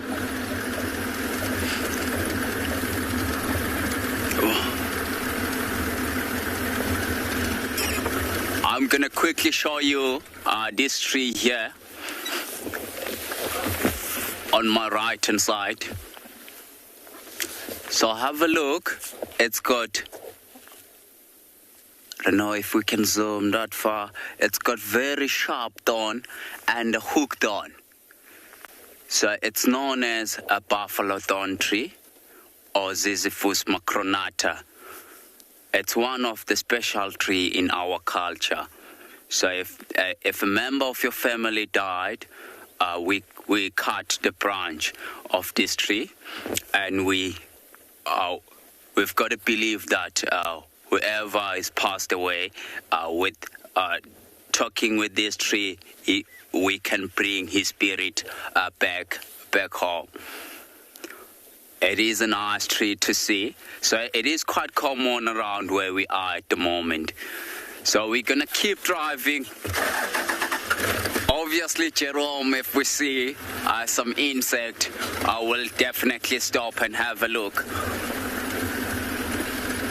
But at the moment, it is very quiet. But it's one of those days. Sometimes there will be animals everywhere around the corner. But at the moment, I'm really struggling.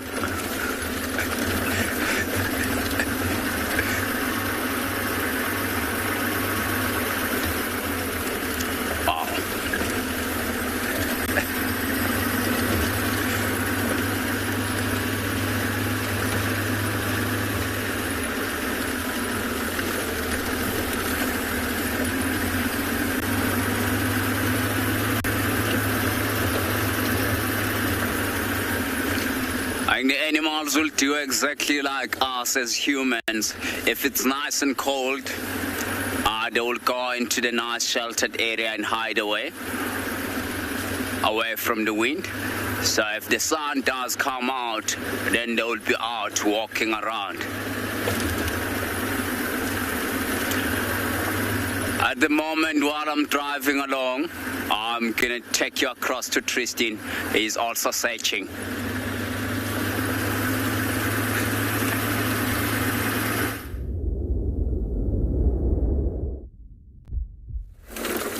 Well, we also have had no luck either. I'm just following up on some of Franklin's that are going crazy in front here. It would make no sense if this is Tandy, because it means she's completely changed direction and traveled quickly north. But maybe with the noise of this kill, it could be somebody, it could be another leopard, it could be, this area could be Tlalamba, it could be, we tracked that other male yesterday into this section. All right, yeah. So, with that noise of that kill, it could easily be another leopard that's around. It'll just give me a bit of a time to wait for Tandy to come through the block. There's no sign of her coming out yet. She might have laid down right where we lost her. It's very possible, but there's no ways we're going to even get a vehicle anywhere near where we lost her anyway, so might as well have come out. It's just getting my blood pressure too high being in that block. It's so incredibly frustrating to just keep hitting stumps, because you know that it's so damaging to the vehicle and really not something that you really want to be doing. So I hate when that's like that, where you just can't see and you keep, abusing the poor car. It's not nice at all. And also the bush itself, when this grass is that long, you can't see what you're driving over. You don't know if there's a little nest there or something that you've got to be careful of. And now at this time of the year, we shouldn't have to worry too much, because most of the nesting birds are done, but it's just difficult when it's like that. I'm trying to see if I can find these Franklins that are calling. It seems like they've stopped now. The kill is just behind us here, so it's not far.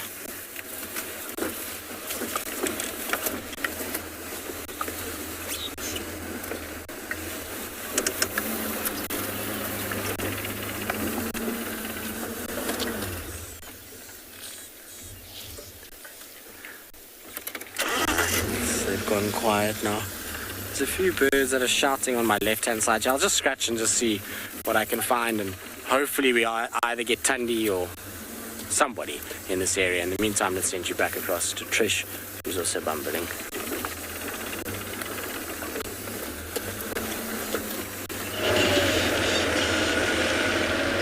I'm sure Tristan will. I'm sorry, you lost me briefly, but I'm back. But you didn't miss anything. I'll tell you that much. So we are moving to the south now. We're going to check out Twin Dams, see if there's anything happening on that side. Sibuyi was around that area last night. So maybe her cub, Shasha Langa, maybe they would be around there, or didn't move a lot, something like that. We'll just have to go down and check though.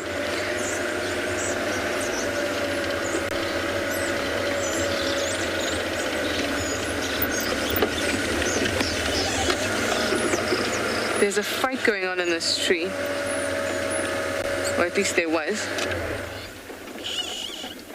I'm just gonna wait for a little bit. I wonder if you can hear it.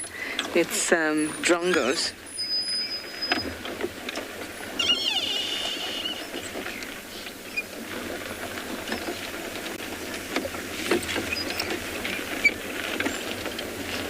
There was a 3 drongo fight.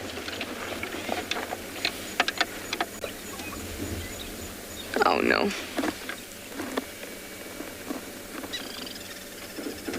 Well, it's finished now. At least we have, oh, now it's happening behind us.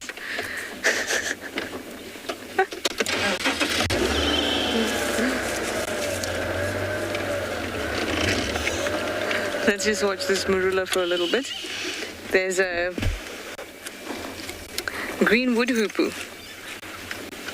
in the tree. Well, there's a number of them, and there's some drongos as well. The drongos are fighting with each other, not the green wood hoopoe, but the wood hoopoe got it a little bit too. Well, there's a squirrel in the action as well. Everything's moving very fast. There they go.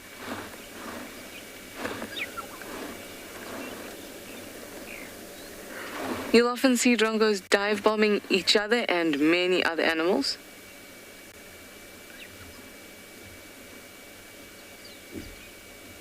They're big dive bombers. They can be quite aggressive. I don't think I ever thought I'd describe a bird as aggressive. But here, drongos are pretty aggressive. I can hear a black-headed oriole.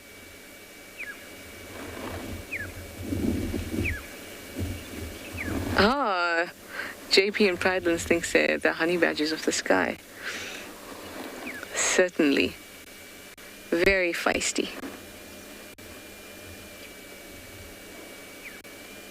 Well, now they've moved off. Oh, there's one. Have you claimed your territory now, drongo? Are you proud of yourself?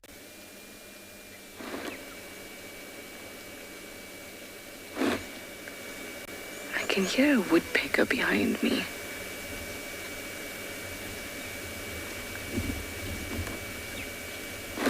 Tick, tick, tick, tick, tick, tick, tick, tick. I'm just going to turn around, see if I can find this woodpecker.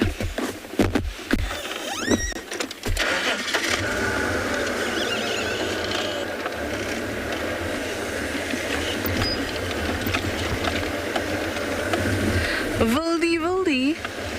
Hi, Flover. You'd like to know if it's normal to have this kind of weather at this time of year? Yeah, it is. So we don't get, if you're talking about going from summer into winter, we don't really get cool days. Our version of cold. I'm just going to wait here because it sounded like the woodpecker was coming from this kind of area. So our version of cold in South Africa is like late teens. If you're from Durban like me, then it's early 20s, late teens is pretty cold. So this kind of temperature where we're still getting like 30-degree weather in the afternoons, even though it's autumn, that's normal. If you're talking about the windiness, that's also pretty normal. It's just a little bit early. So normally I'd expect wind in July or August, but then I'd expect quite harsh wind. So this wind here is pretty normal. What is abnormal is, for example, the rains we had, I think it was last week. We had some rain. Oh, I can hear the woodpecker further down. All right, let's drive and talk. The rains that we had last week, remember we had that storm? That's not really normal. And apparently there should be one tonight, rain or storm, something like that. But that's what my weather app says. So you know, my confidence in that app is diminished. So we'll just have to see. We'll believe it when we see it. Those kind of things, like the last storm, I thought, okay, maybe that's the last of the rainfall. But then another one, maybe that's a bit odd. But all of it is not that strange. Pretty normal, just a few fluctuations here and there.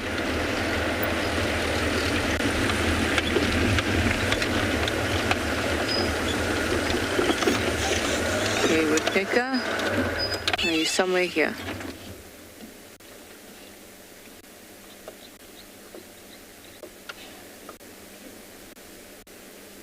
No, I can't hear it.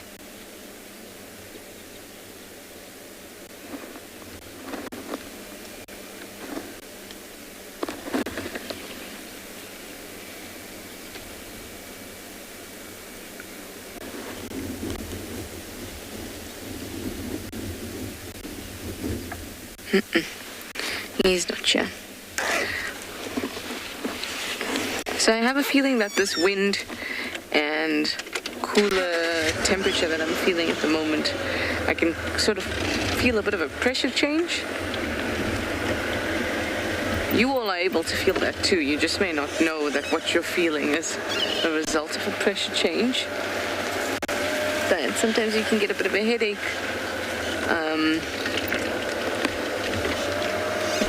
You might feel a little bit unsettled, a little bit restless. That's how I feel when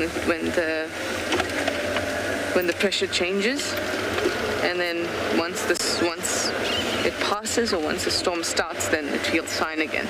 But it's not a major feeling, not like man down. It's just I've noticed that. So that's what I'm kind of noticing at the moment. Perhaps the storm is starting to make its way in and dropping pressure, because storms come in low pressure systems.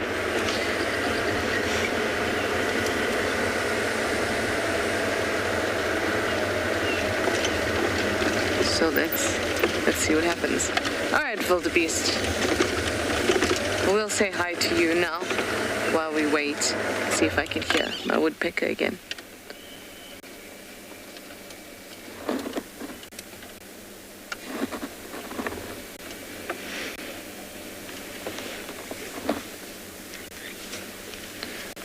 Just enjoying some good patches of grass here. Quarantine has some really good patches of grass in certain areas. Hi, Mike. You'd like to know what's the best thing about being in the bush? For me, it's the possibility. You're giving yourself the opportunity to find anything, to come across anything. And that's what I like. That's why I don't mind if there's drives and I don't see anything, or I don't have great sightings. I really don't mind, because the thing is, I gave myself the opportunity to be out here where anything could happen. That's my favorite bit about being out and doing what we do. Is that it could be anything from a water stickney eating that blind snake, to hyenas eating that carcass while Tandy is up in a tree like Tristan has.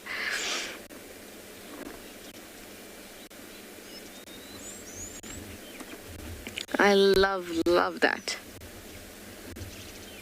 Oh, I see a whole bunch of red-billed quailias have just landed on those two trees, and you're not even going to probably notice them until they all start to move.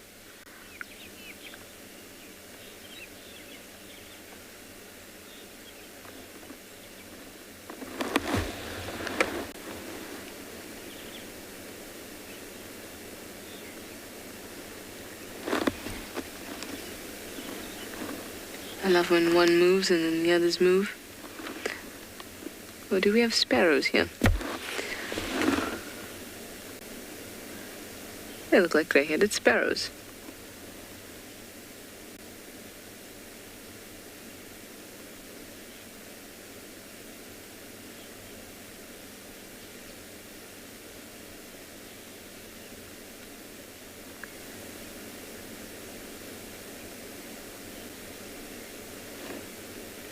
No, I love when they all move together.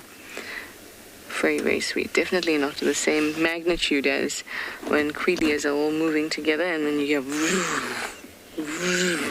as they move from one tree to the other and get up and move around. We call those mimmations. Bird movements are just amazing.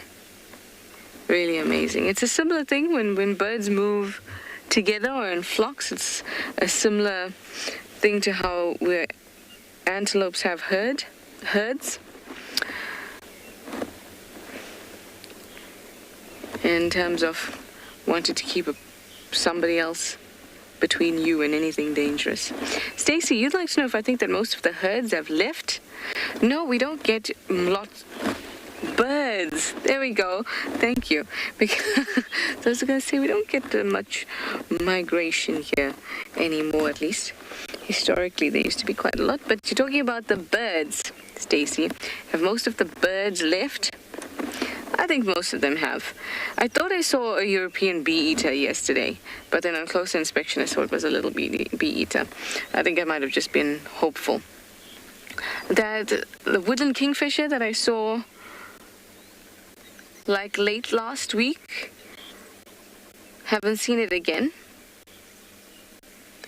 African cuckoo, haven't seen it again.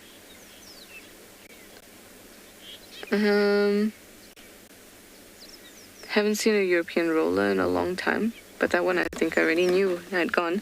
But of those that were still lingering that I'd seen, the cuckoo, the kingfisher, and the bee-eater, I haven't seen them since. So I think that most of them have gone.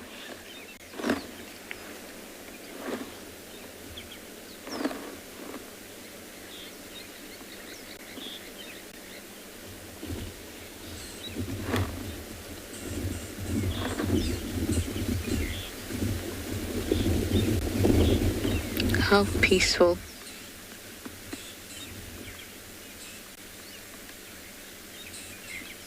With its goatee and his mane down his back blowing in the wind, and that beautiful tail.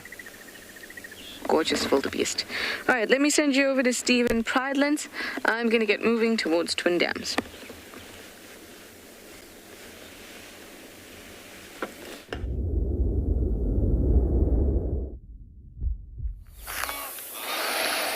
Well, good morning again, everybody.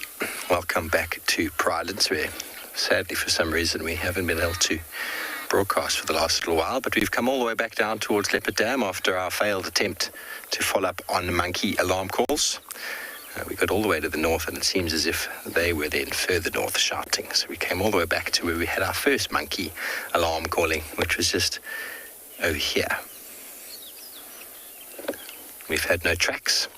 We've had no sign of a predator, but it's been pretty still and pretty calm this morning. But the cloud cover that has pulled in and pulled over, apparently it has been raining in Johannesburg this morning, so the wind that was pulling in from the west or from the east yesterday pushed over towards the ocean and then pulled all this cloud cover in, and that has caused a little bit of rain elsewhere. But a few drops on our head not so long ago, but it was nothing really worth writing home about. But what a beautiful scene.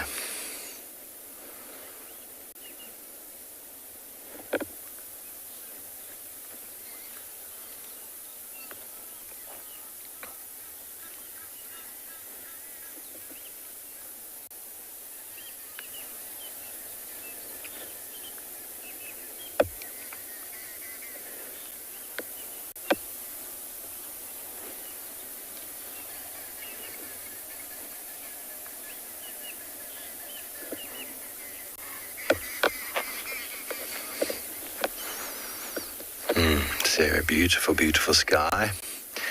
The sunrise this morning was incredible. Beautiful orangey blood red colour. Don't know how I can say orange and blood red at the same time, but Glenn, what colour was it? Orangey? Reddish orangey. Reddish orangey. So I'll just leave the word blood out of there. It was gorgeous with the moon as well last night, rising just before going to bed. Beautiful coloration. A lot of that to do with the atmospheric dust, cloud cover, and all around we hear impalas shouting. We were bouncing between a couple groups of impala males shouting this morning, hoping to maybe figure out if a predator was probably trying to stalk them or hunt them down, but we were unfortunate. We weren't able to locate anything.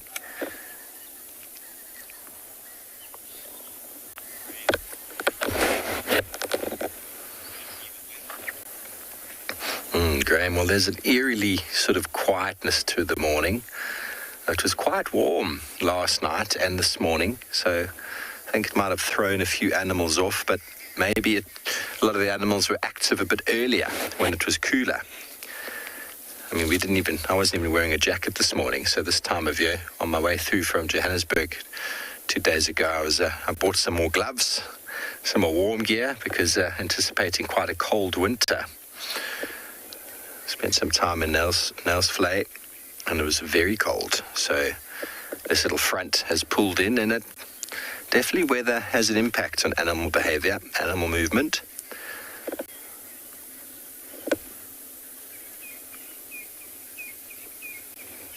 But sometimes it's all about luck as well. I'm interested in had some luck following up on hyenas and then finding the leopard. The birds are busy this morning. Babblers, impalas are incredibly busy. So I wouldn't say it's incredibly quiet. Obviously, you just have those days where you can drive and find not too much, and then you have those days where everything just sort of falls out of the trees.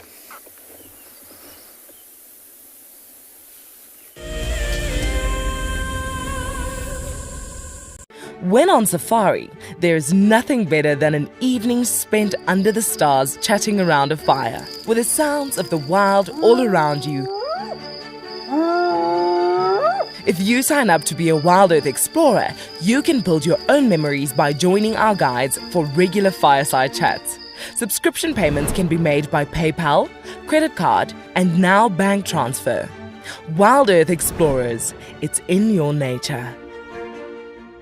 Converging game path will invariably lead you to a water source, but treat all water as suspect. One of my favorite ways of purifying water is to filter out the particulates. And by just filtering it through your sock, you can clear out most of those. You can put water into a snail shell and you can boil it over a fire or using a chemical like chlorine or colloidal silver.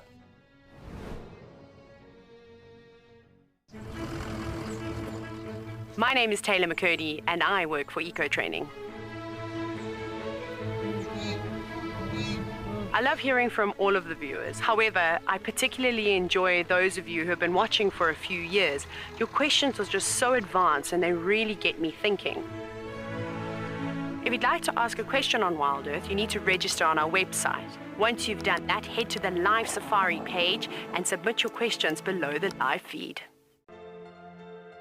The croc is still holding another one there. It's holding from the hindquarters. I would really want. The wildebeest cross is trying. The croc is holding the tail. It's holding tight. Oh no. Goodness me. Lucky wildebeest. You have another day to live. Expect the unexpected here on WildEarth daily. Africa is very special, and when you come down here, even when you're watching through our camera, the landscapes have changed from desert to bushveld to up in the Masai Mara where there's grassland. That means that the biodiversity changes as we move along Africa. And what I love most about connecting with you guys is the fact that I get to share these wonderful experiences with thousands of people. Catch up with the guides daily here on WildEarth.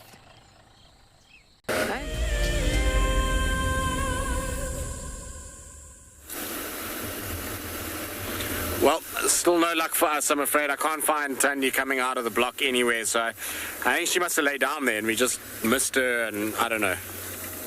Happens. It's the way it goes. Also, I'm sorry that I was frustrated earlier. That block is a nightmare. Gives me the heebie-jeebies in there. I don't know why. It's just like it just feels like you just can't go. Leopard. There's another leopard there.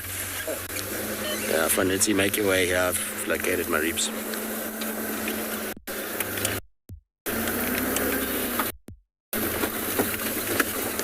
The stations have located my reaps on Mamba Road. He's just south in the block on a fallen tree. Tandy's son is lying, oh, he was lying on a tree. Is he still there? Yeah, he's still there. Fan, you copy that? I just passed Phinda now. He was stopped, so I'm trying to get hold of him. Also, I don't know if you want to maybe try to get hold of Fan. Just let him know. Hello, boy. What you doing? Yeah, Fan, come, Mamba. I've got my reaps here on a fallen over tree.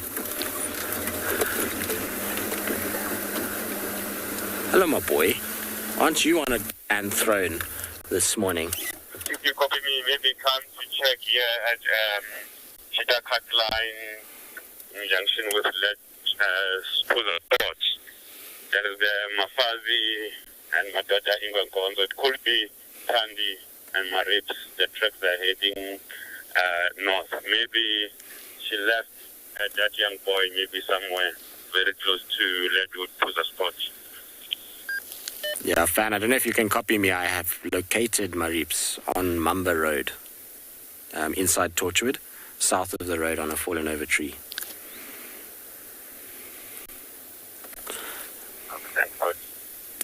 Anyway, right. We'll let them sort themselves out. Isn't that, like I say, a grand throne for our young fella? Hello, boy. Your mom is not having a good morning. You seem to be far more relaxed about life. You can see he's got his fuller tummy than what mom has got, which is often the case when you find female leopards and their cubs. Mom often sacrifices a lot of her food for the cub. And because he's getting so big now and so strong, he's starting to push her off kills. Funnily enough, the other day I watched him actively prevent Tandy from coming to the kill. He would literally just push in his way and just say, nope, that's my kill, you can't have it, you're not allowed. So it's crazy that he's actually starting to get that way. I just want to try and position it a little bit differently because we can maybe get a slightly different view of him that will be better for the camera and we'll be able to see his kind of look a little bit better. I'm going to just try and come around.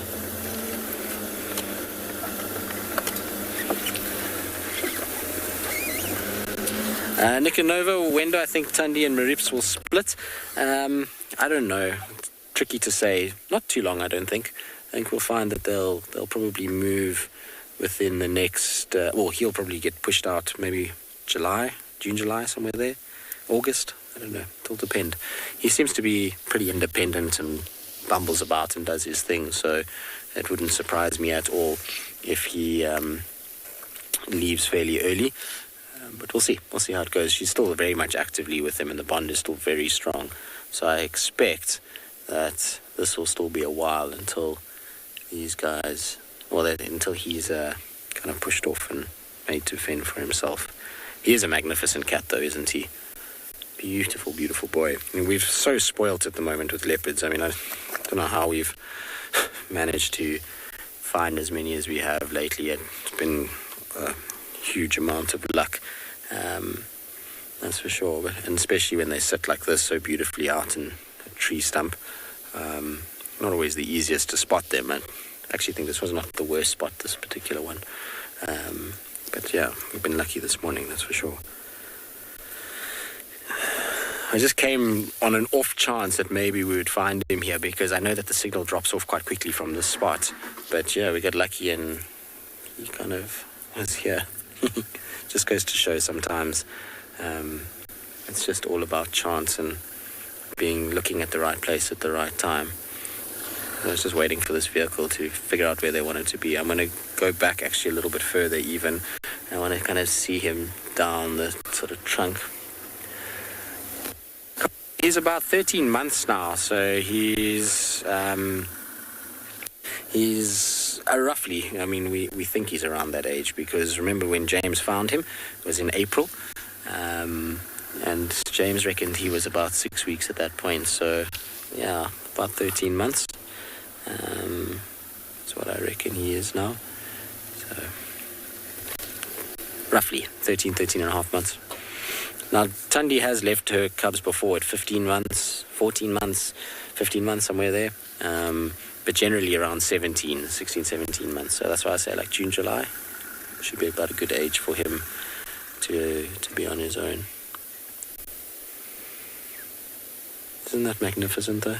It's kind of like everything that you would want from a leopard in a tree.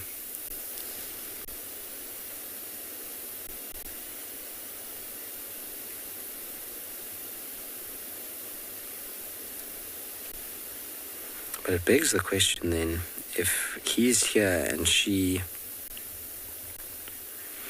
was in Djuma, who's the track for that male and female? It makes no sense.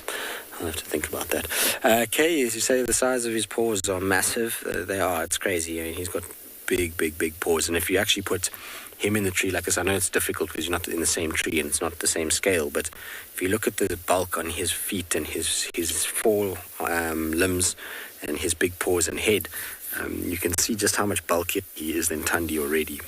She's a lot slimmer and more kind of narrower, much leaner kind of build than what he is.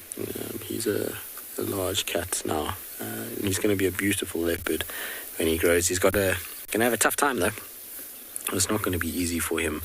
There's a lot of competition in this area these days, and I think his biggest competition, his biggest problem is going to be Shasha and Kuchava's cub, because they're really bigger than he is. But they will be at the age soon where they're going to distribute and might give him a bit of a tough time.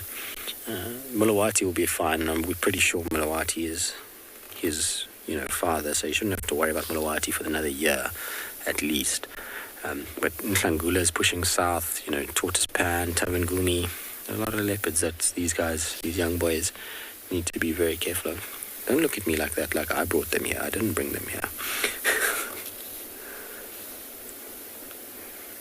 I don't know how long he'll be on this tree for. I suspect that he might come down at some point.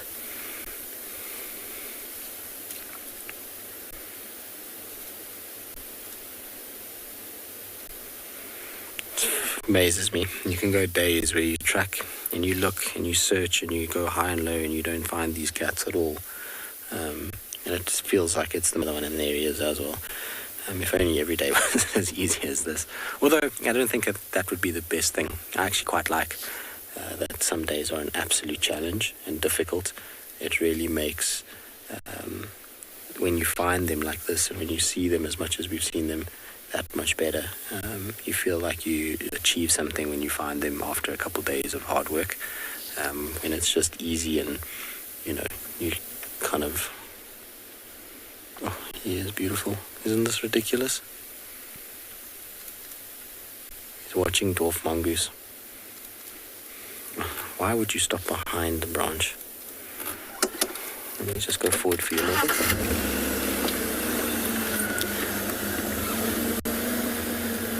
Try and get that branch off. And like I say, it is the most perfect throne that he's got at the moment. I wonder if it's not going to be worth just going around. Just one more. Let's go around quickly and just see if we can get him a little bit more front on. Sorry guys, we're just going to go try and see if I can get a better view. See, this is when it's nice. Look at how the buffalo have cleaned this out. Beautiful, open, easy. In my kind of off-roading. That other stuff is too hectic for one soul.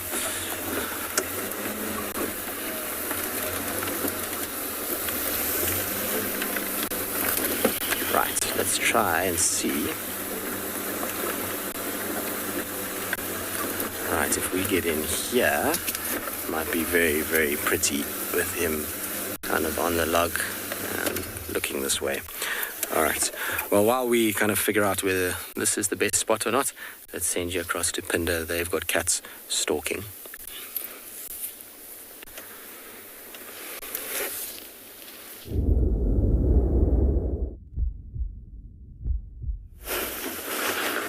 Wow, we have finally found a lioness. That's really amazing. Have a look how she's looking. She's busy watching the impalas. She was stalking the impalas earlier on.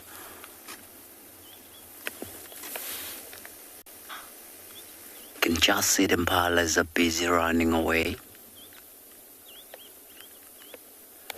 So they have spotted her.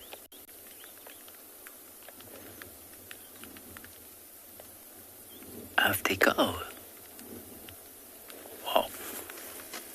That was a good timing to be able to find them, to find this lioness a while she was stalking the impalas.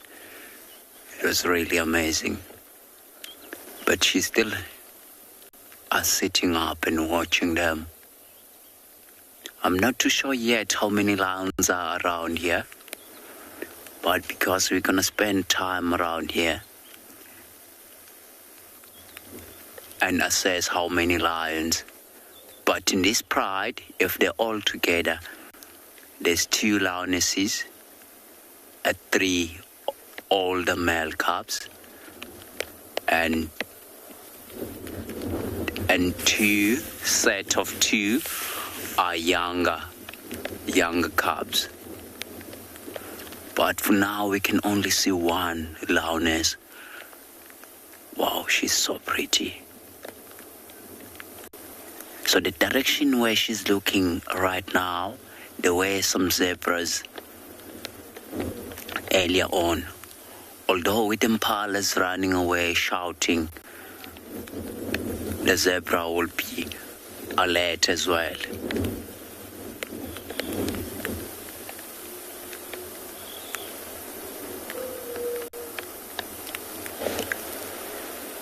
It might happen that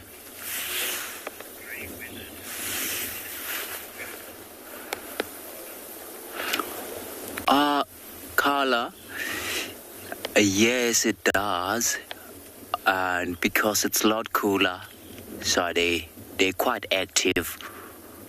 But with the wind, if she want to attempt the hunt, she have to approach the prey species downwind. Because it might happen, and also the wind is swelling a lot, which means she has to stalk right up close and start chasing, because it might happen that the wind does change a lot. It might happen that the wind will blow and her scent into the prey species that she's stalking.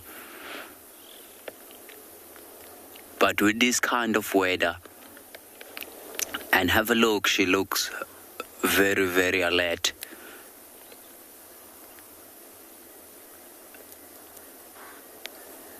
There's more impalas shouting at the distance. I doubt those impalas that are shouting at the distance, they spotted her. It might happen that they spotted the other members of the pride. So with them scattered around, so the chances of making a kill are quite higher, because it might happen that the prey species they'll chase it to the other lioness, and it's when if we're in the right spot to see some action.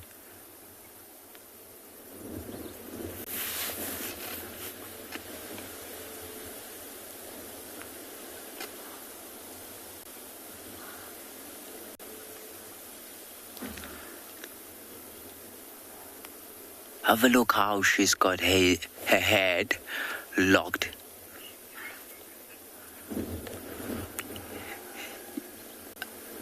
You're definitely right, horse lover. She had the head locked onto one direction, although now she's looking around.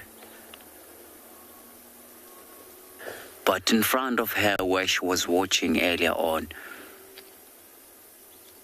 there was nothing.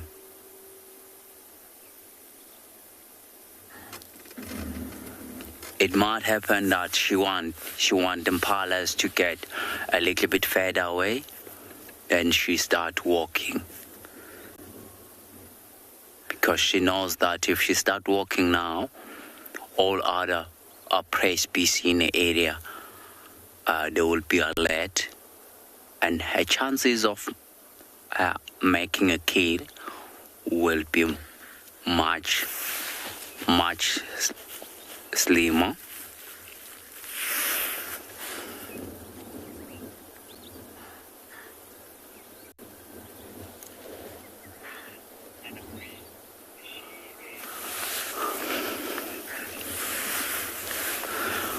Oh wow, Anna Marie, she's one of that's amazing. And Marie, you know each and every pride.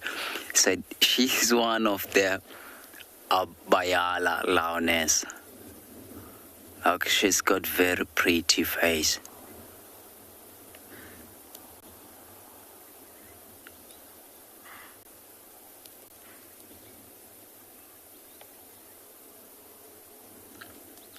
And she's got much thicker neck. Look at her, she just closed her eyes, although she is listening what's happening around her. At a distance, you can still hear the impalas shouting.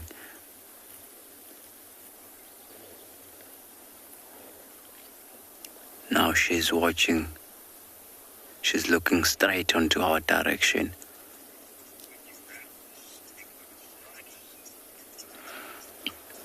At the meantime, while we staying with these lions, we're going to take you across to Pridelands.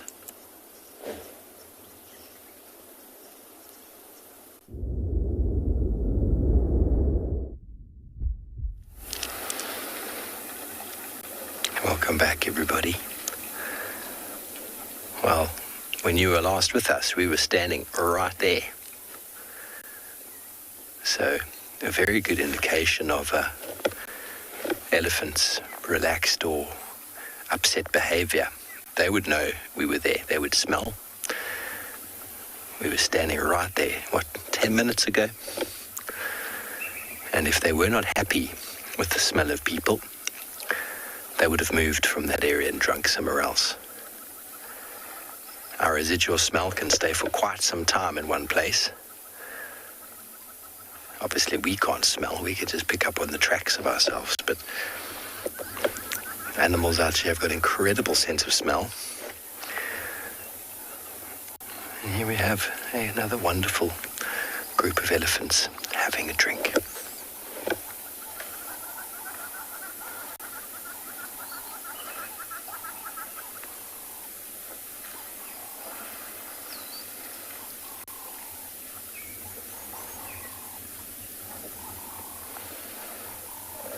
Once again, conditions are perfect.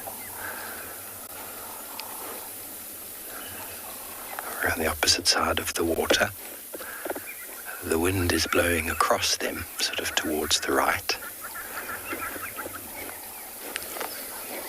Plenty of shade on this side.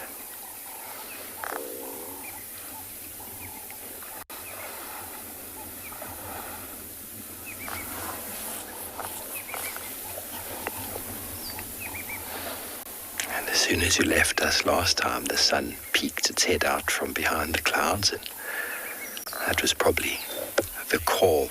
Elephants obviously decided that was the time to drink.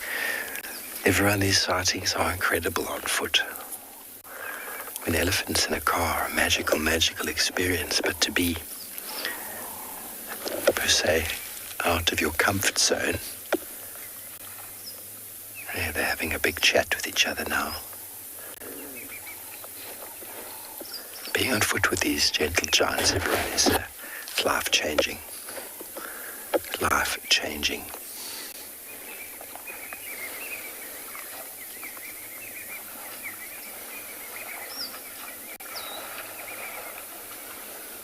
Look at that littlest one.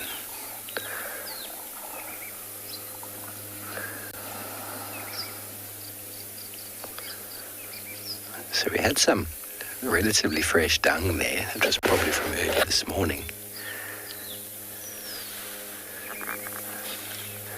But we hadn't seen or heard an elephant this morning. But here they slowly come out of the thickets to drink.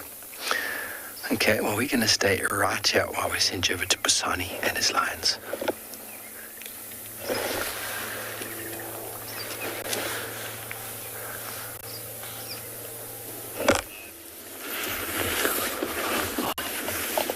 Wow, we're still sitting with these lions, and the impalas have stopped shouting. And the big lioness, she has spotted the male impala. She's busy at the moment of following the male impala. So I'm gonna reposition a little bit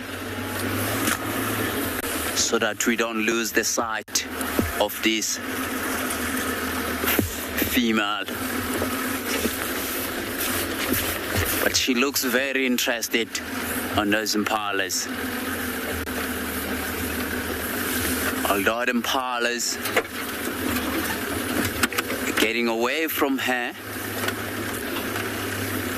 there she is.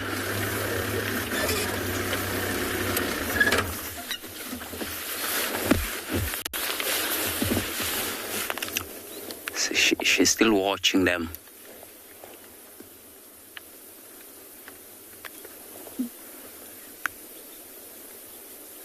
There was one impala that went away from the group, and the male was busy chasing the female.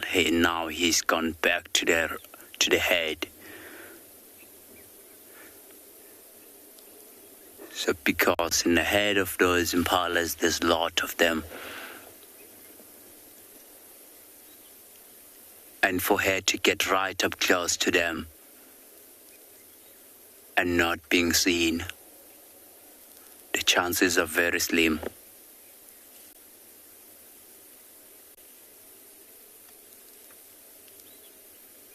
The impalas, they do look very alert.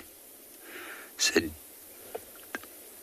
now she's interested on a different head of impalas. So the first group of impala that was close to her, they have moved away. But she also interested on something that's very far away. But then she doesn't want to walk because it's nice and open to walk and stalk whatever she wants to go to. Because those impalas will then see her and snort.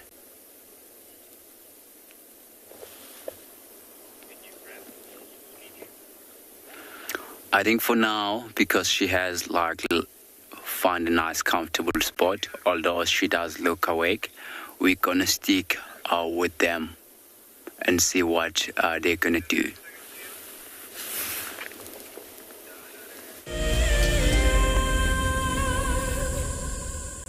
The Endangered Wildlife Trust fights at the forefront of conservation, across the vast karoo and sweeping grasslands, in remote pockets of forest, along road networks, across African skies, and in communities to conserve our wildlife and wild spaces.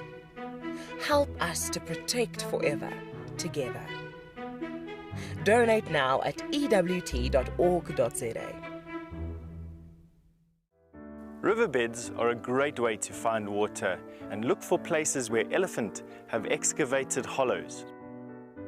You can then dig into the sand, and after a couple of feet you should find damp sand, which then can be squeezed out or siphoned off for water.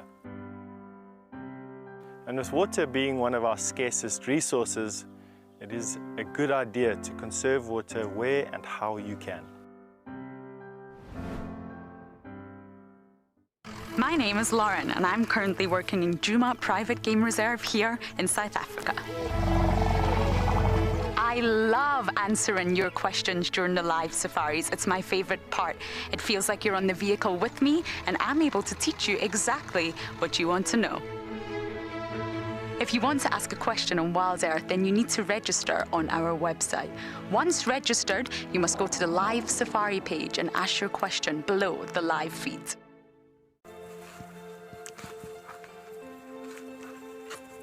Hello, Mama. Just checking us out, everybody. There's no aggression here. Very relaxed. A herd of elephants moving around your car like that is truly, truly magical. Tune into WildEarth every single day. It's in your nature. What makes Anby on Phinda Private Game Reserve so special is our massive array of habitats. And with that comes, of course, a beautiful diversity of landscapes, but also an incredible biodiversity in terms of plants, bird life and animal life, as well as, of course, our conservation success stories with cheetah, with rhinos, now with pangolins too. Catch up with the guides daily here on Wild Earth.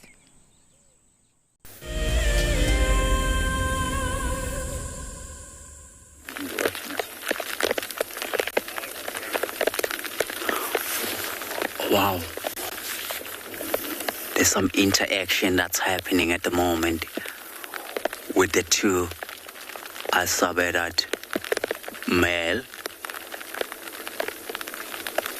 and the baby rhino. So they're so interested on the baby rhino at the moment. One of the male, it was so close to that baby rhino, while the mom, it was facing away. She was facing away.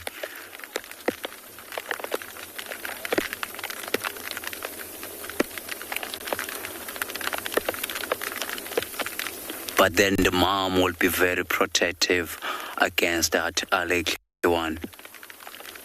She will keep chasing away this Sabi Sand male.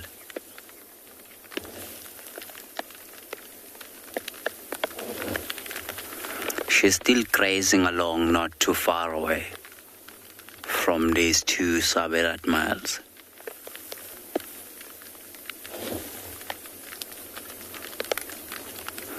Look at how now the little baby rhino, it's just behind mom, taking a cover.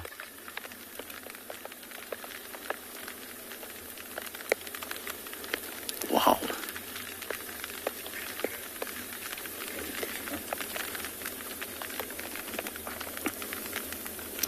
Wow, this is really amazing. There's one young male that's still very interested. Just lie down again. But he's still keeping an eye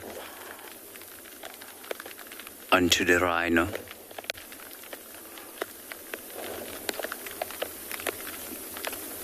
But then the fully grown rhino, she's like keeping an eye onto them as well, making sure that they don't come so close to the baby.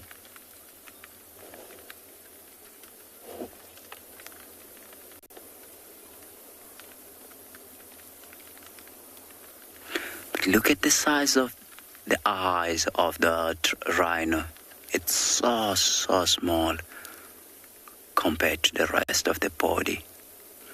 Can you see some raindrops as well onto her? It's starting to rain at the moment. And with that size of the eyes, she didn't see the lions up until she was right close to the lions. And the lions went straight for the little one. But then with mom, she turned around quickly and chased them away. So now the little baby, it's leading the mom away from the lions. It seems like the lions have lost interest on that baby rhino.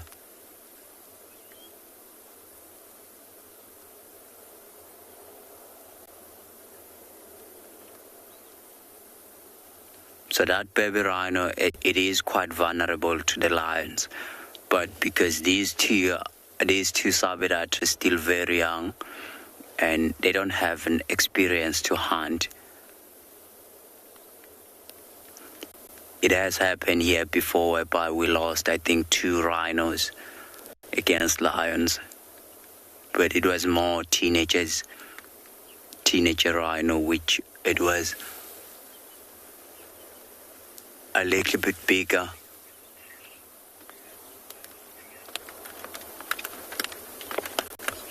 At the moment, we're gonna take you across to trees. He's got also a very big animal.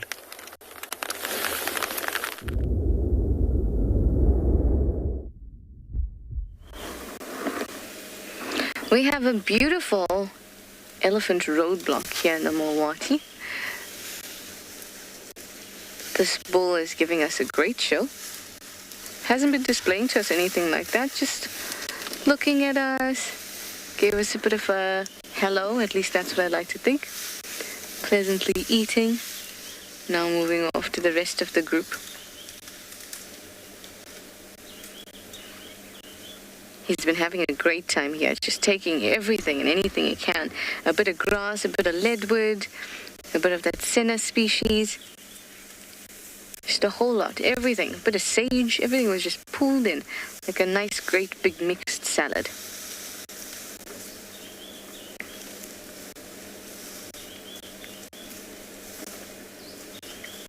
Looks like he's having an absolute feast.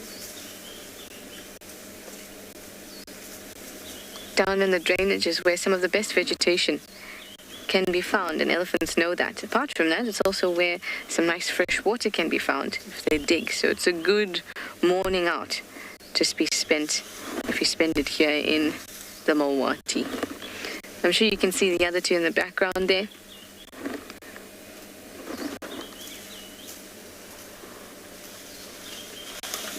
Everyone's having a very good time out in the Mowati. Not much shouting or irritation, anything like that, even though there's quite a few youngsters around. It feels like a great day out for this herd.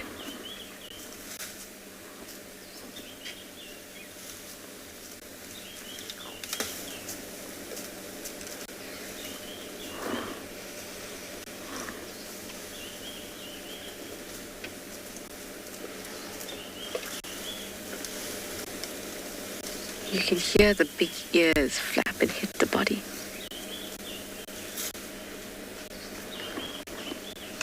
Oh, I love when they do that and they scratch their ear. I also like when they scratch their eye. It looks like they've just woken up in the morning. Like when we rub our eyes and like with your fist. That's what it looks like. They make a fist almost with the end of their trunk and rub their eye. It's very sweet.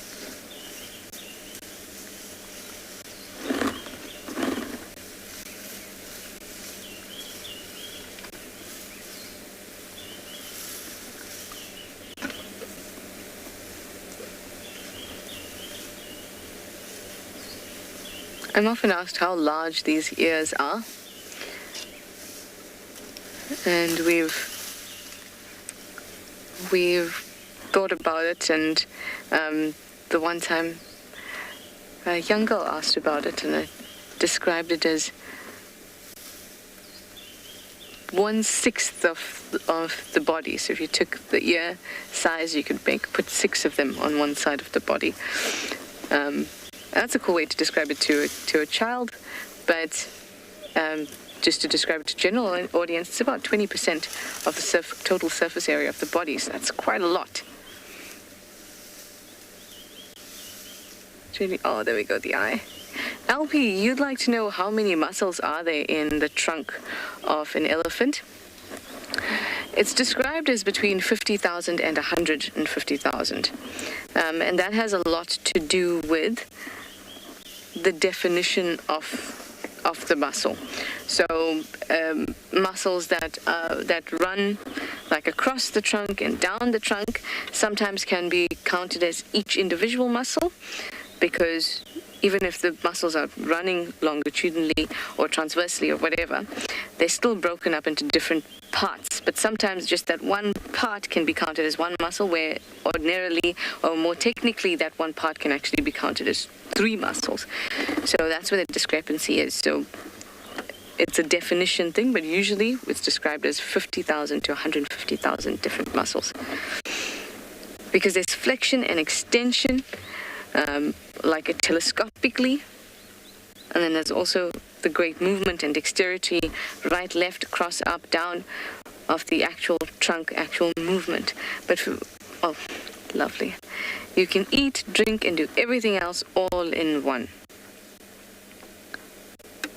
And that is one of the many pleasures of being an elephant. Dig for fresh water, too.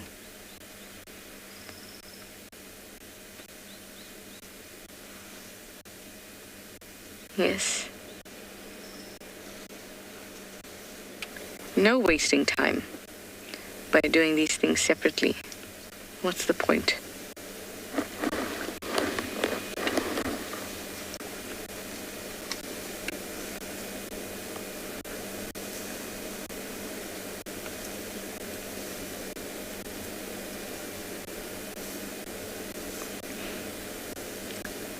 There, see? He's digging. He's going to try and find some water. Nope, not good enough. Maybe you need to dig a little further.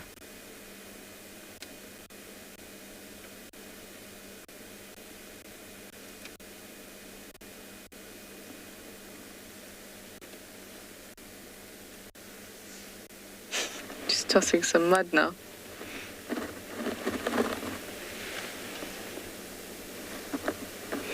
Hi, Tori. You'd like to know how much a baby elephant could weigh when it's born?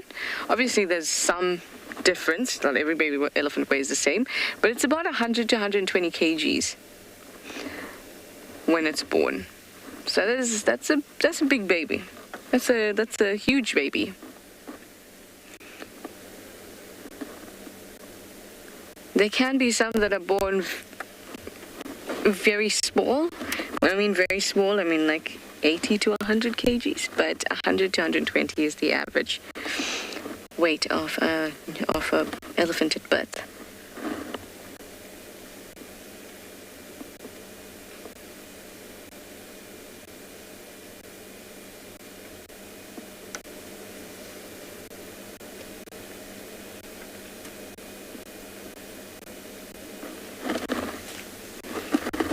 Let's move forward a little bit because I want to see he's digging again. He's going to be looking for water. He's pretty comfortable with us.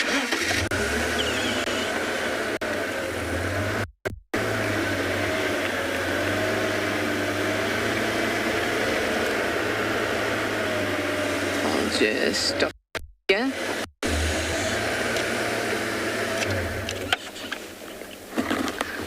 Little golden orb web spider next to me. Hello, you. We're looking at the elephants for now, though, Spidey.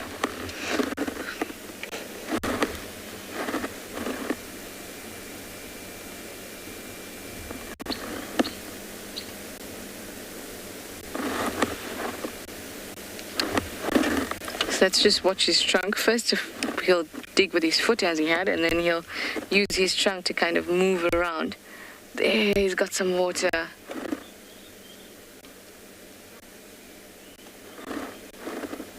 If you look very carefully, you can see the water dripping from his trunk.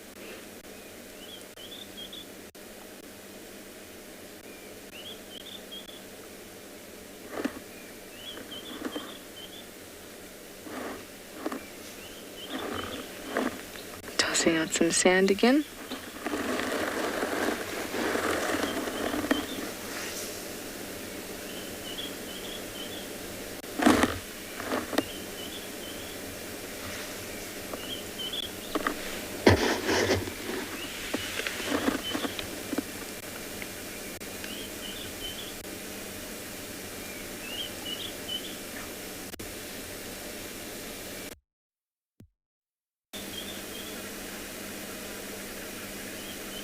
Look at how careful he is. He's digging in and clearing out that sand.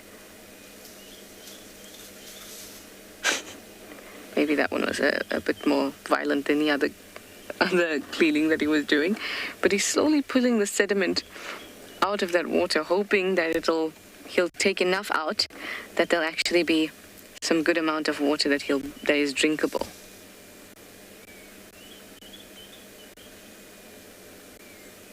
Just awesome. Well, I'm going to send you back to Tristan. I hope he's managed to catch up with the Mareeps. I'm going to stick here with these Eddies.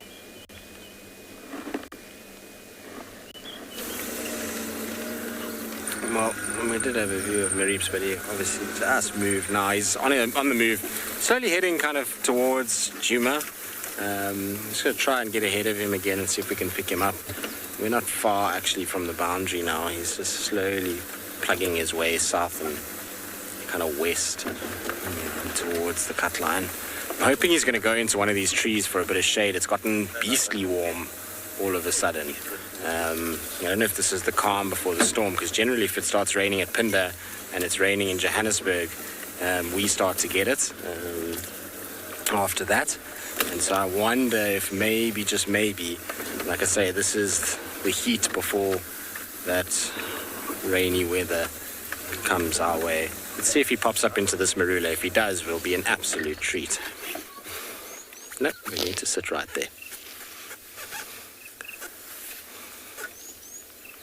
I mean, it's not like we can complain. He's already... he's shy. He's complaining at a bird. Let me go forward a little bit for you. The birds are shouting at him, so he's just growling at them. Mamba Road, just the southern side of Mamba Road on Chidakat line. I'm slowly leaving the sighting, so you somewhere on Chidakat line, in junction with Mamba Road. Do you not like the birds shouting at you, boy? But that's what happens if you walk around, is that they do shout at you because they're scared of you.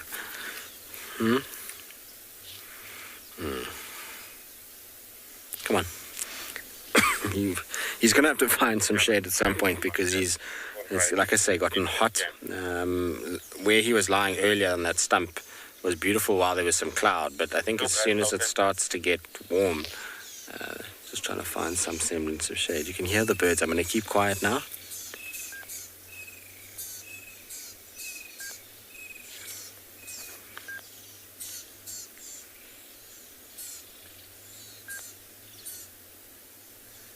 You probably hear a vehicle, but you can probably also hear a lot of birds calling.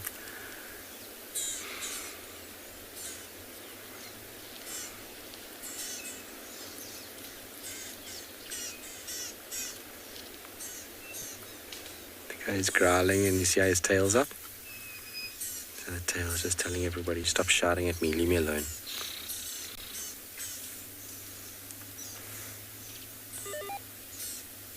See if he pops up this tree. He's going to look up the tree, see if there's anything in it. He's done it at every single tree. He kind of just stops and then he looks up. There we go. You see? Just to check. Make sure there's nothing potentially lurking.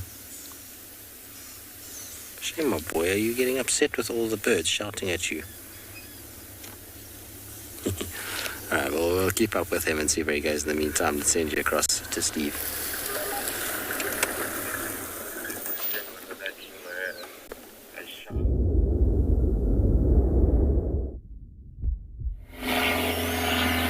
Yeah, well, if you want to be a male leopard, or leopard for that matter, you're going to get shouted at by birds. Well, we found more elephants this time, not far from where we were sitting. We moved away to go and carry on. We had a giant eagle owl that flew out of the tree from us earlier. We were trying to relocate. We saw some elephants coming from the opposite side of the dam, so we moved this time onto the dam wall. They definitely could smell us because the wind was pushing directly towards them. So these two young bulls, but I'm almost certain I saw a female. Just had a quick cursory scan with the binoculars in the thickets. Saw some elephants, saw what I thought was a female, and we moved around, anticipating them coming down to drink. And now we're in another position. But when I say that they definitely smelt us, it's because the wind was blowing across the dam, over our bodies and towards them. And once again, it didn't react. All they did was slow down. Yeah, the breeding herd is now coming from the back of the first elephant. You'll see them shortly.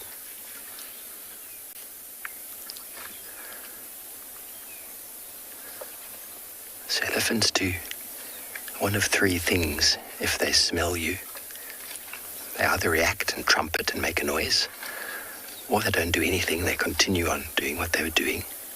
Or the third thing is they take a ticket and they wait a moment, which is what these fellows did. They just waited, anticipated that we'd moved off, and now they've come down to drink. How blessed are we?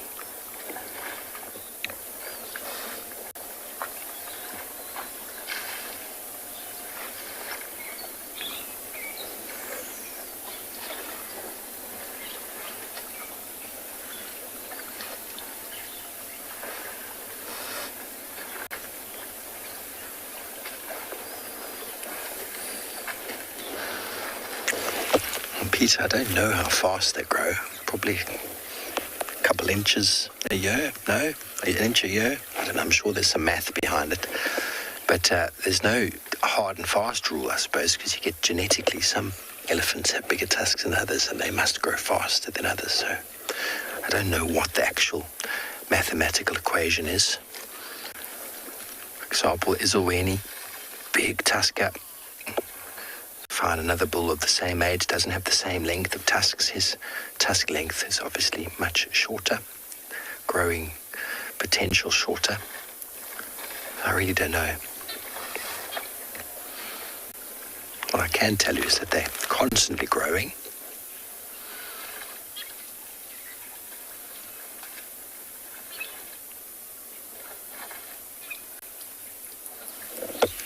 You see the little family unit drinking always close together, and then the bulls on the outskirts. Not welcome to be too close.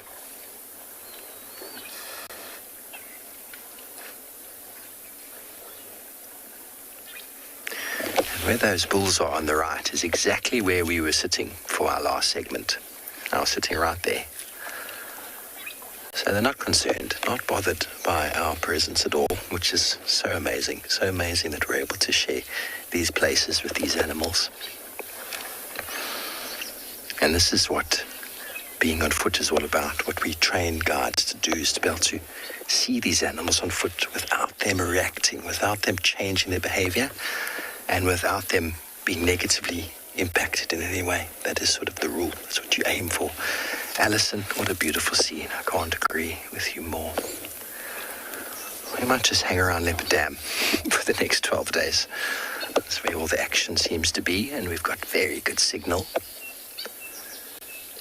Found some, not very fresh, but some lion scat also.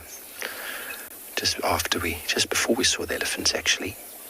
I was busy looking at the elephant scat, and we were actually going to frame up and show it to you when I spotted the ellies.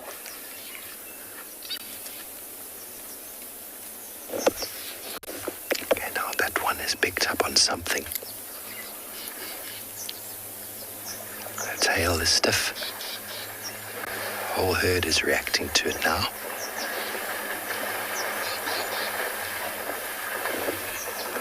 The wind hasn't changed, it's still blowing across us.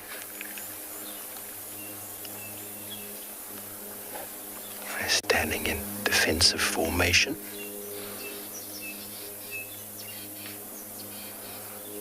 Maybe they heard me say lion and they reacted. Anyway, we're going to stay here with the elephants a moment longer while we send you over to Trish, who's enjoying an elephant morning herself.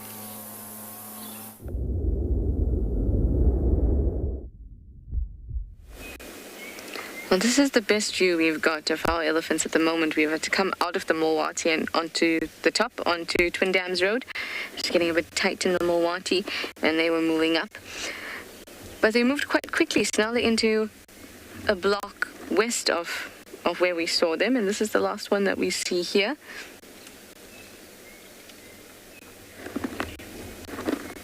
Still chomping away on this great vegetation in and around the drainage. There's such a diversity of trees around drainages that it can make for a great herbivorous salad.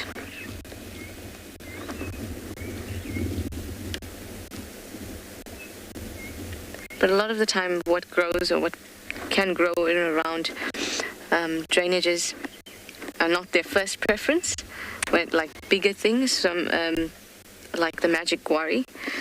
Lots of magic guari around sodic areas just before drainage lines.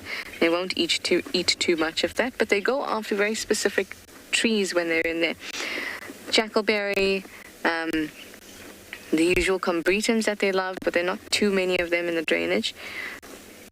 But lots of smaller herby-like plants that they like to go for in there that doesn't grow further up on crests.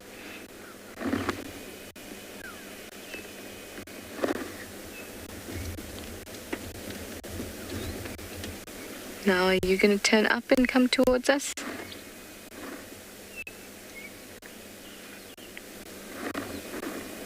I've always learned that patience pays off with them every single time.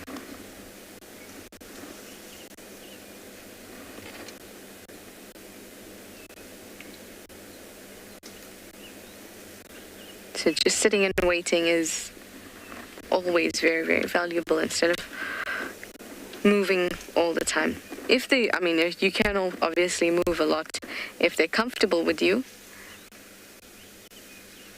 And we've been sitting there with them for a while, but this is not a mature animal. This is still a youngster. So I'm going to give it some time. There we go.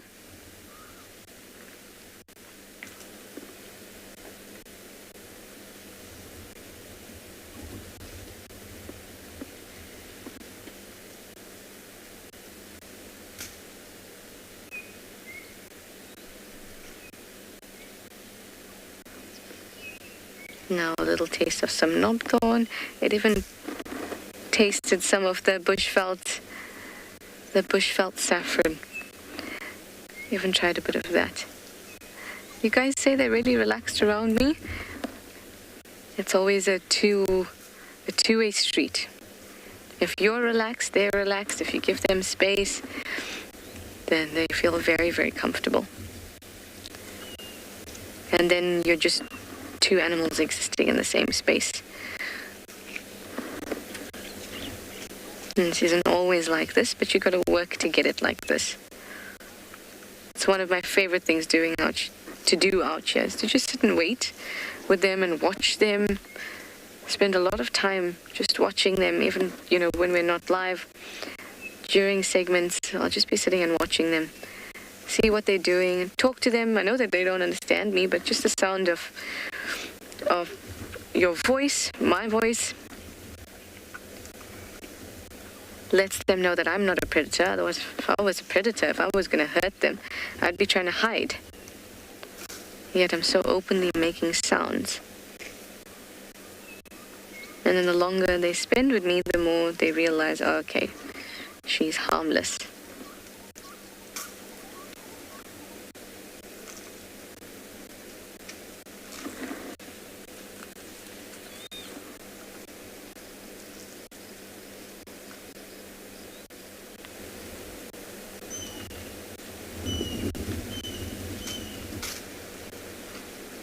This little one is quite relaxed. Oh, look at that tongue.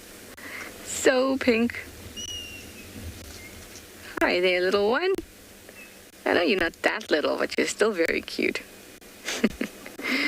Okay, I'm going to send you over to Steve and his elephants. I'm going to watch this little one for a bit longer.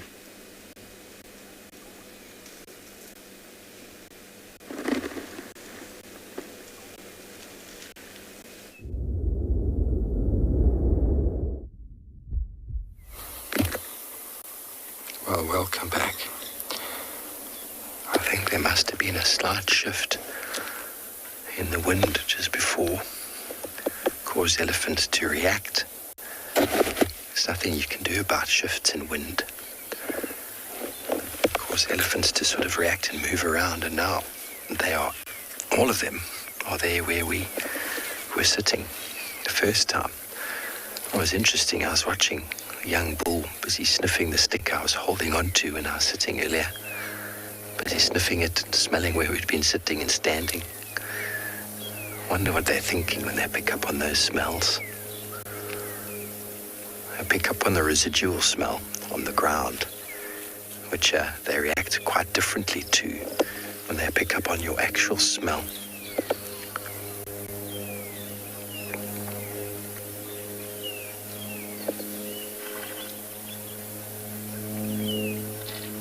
I think this is the same group we actually had drinking last night.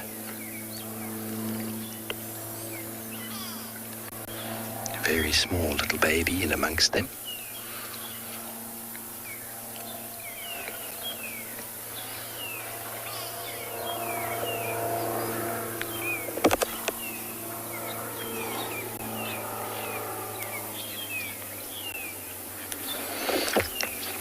Bacchuses, with all elephants, they're different sizes, but a big male elephant needs about 350 kilograms of wet food a day, 700 pounds of food a day. So obviously, the smaller they are, the less they need. But 350 kilograms of food is a lot of food.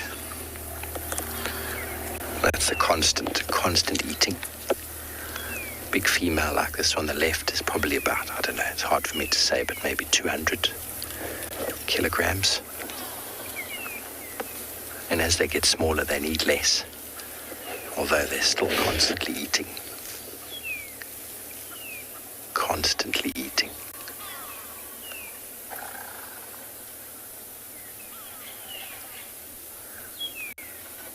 Constantly eating and constantly pooing.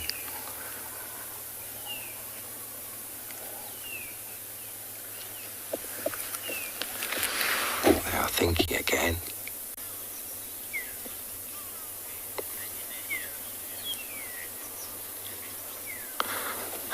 Djuma, well, I suppose the inner ear is inside the ear, isn't it?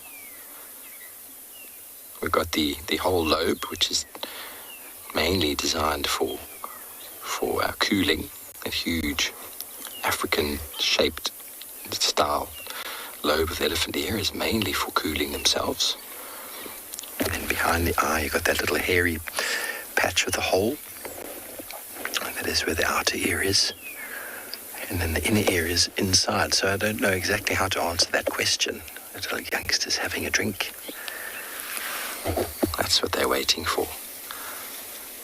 I was wondering, they were just standing there, and then the big brother is resting on his sibling. You can see that's a family unit.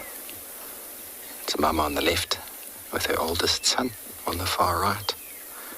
The second oldest son with its trunk in the water. A little one at the back, I don't know what sex it is, but then this little one is a boy as well. So she seems to be a producer of boys. Very patient.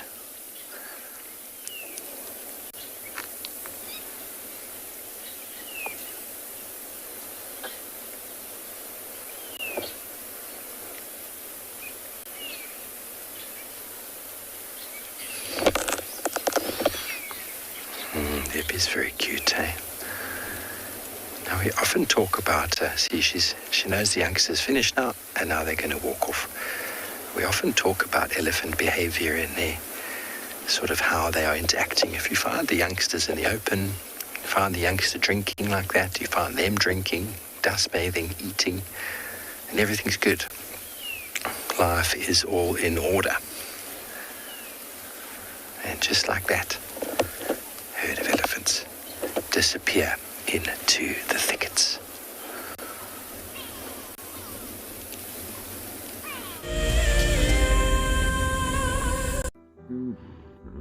Nestled on the banks of one of the largest lakes in the Sabi Sand lies an award-winning game lodge called Djuma. Many of you will have been on safari here virtually with WildEarth, but now we are offering you the chance to see it for yourself in person. Sign up to be a WildEarth explorer before the end of April, and you and a friend could win 3 nights to this luxury lodge. In addition to the unforgettable safaris, you can unwind on the deck, relax in the pool, and even savor the various bush dining experiences.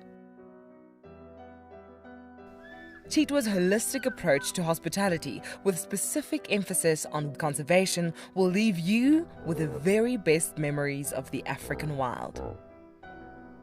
WildEarth Explorers, it's in your nature. The Mara Triangle is a jewel in the Kenyan conservation crown, and thanks to the dedication of the Mara Conservancy, it thrives as one of Earth's greatest national treasures. We have been experiencing a reduction in the whale snails that we collect on a monthly basis, and this is basically attributed to our intense patrols. Over the years, this courageous team of anti-poachers has reduced poaching to almost zero.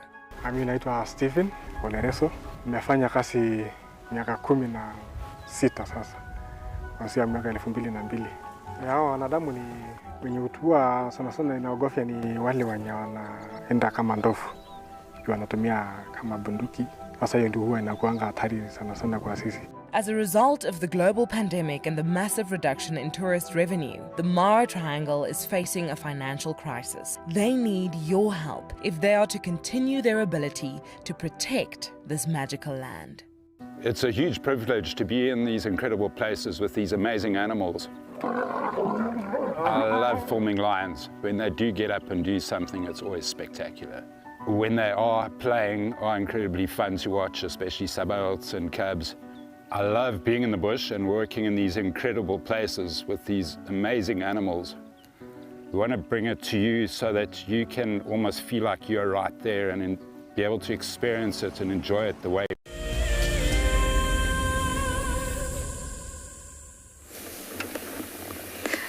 Our elephants are moving further and further into the block with this big whooping bird. See that big tree up there? You can see the elephant walking away too.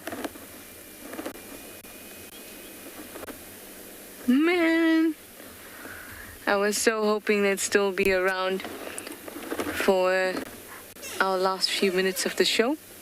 Let's just see if there's any more that are still left behind us.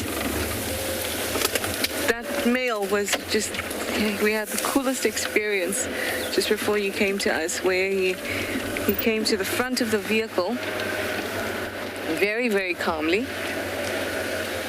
Just having a look, okay? Came to the front of the vehicle very calmly, stopped, then tried to touch, almost touch, and then didn't, and then extended his trunk over to look at Gert and I like this. And then he took his trunk back, and then he walked off. It was very, very, very cool. But now I don't see them. Oh, they're far into the block. Let's see, we can just get a view. All the way there, you might just see some trees shaking. You can see some gray big boulder-like things. That's the elephants, everyone.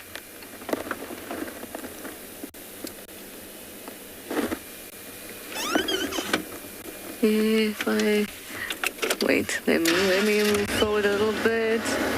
You might be able. Nope, they've moved.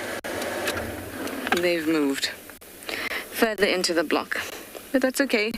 Hopefully, this afternoon we'll be able to find more of them.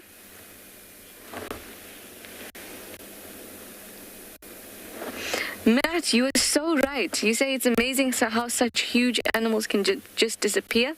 They certainly can, and that grey color does wonders for them in that regard, because they can just disappear, and also they walk so silently because they have cushioning on their feet, so that they walk really, really quietly. The only sound that you hear is them rustling the bushes. There we go. Last a bit of Ellie butt. And off it goes. But they certainly can move very quickly out and away from you. But what is nice is somehow your eyes, like if you spot one elephant, and you think there's just one around, you just have to stop and look closely, and then suddenly they start emerging, their shapes start emerging, because your eyes have now, locked onto this, you're looking for a grey thing, and it's seen one already. So all of a sudden, your eyes get accustomed to it, and they start popping out everywhere, and they're everywhere. It's the same when they disappear. One disappears, and all of a sudden, they're all gone. But they're amazing. I certainly love spending time with them, and that little experience we had with this male was just so amazing. He really had his trunk so wanting to come to us, but so calm too.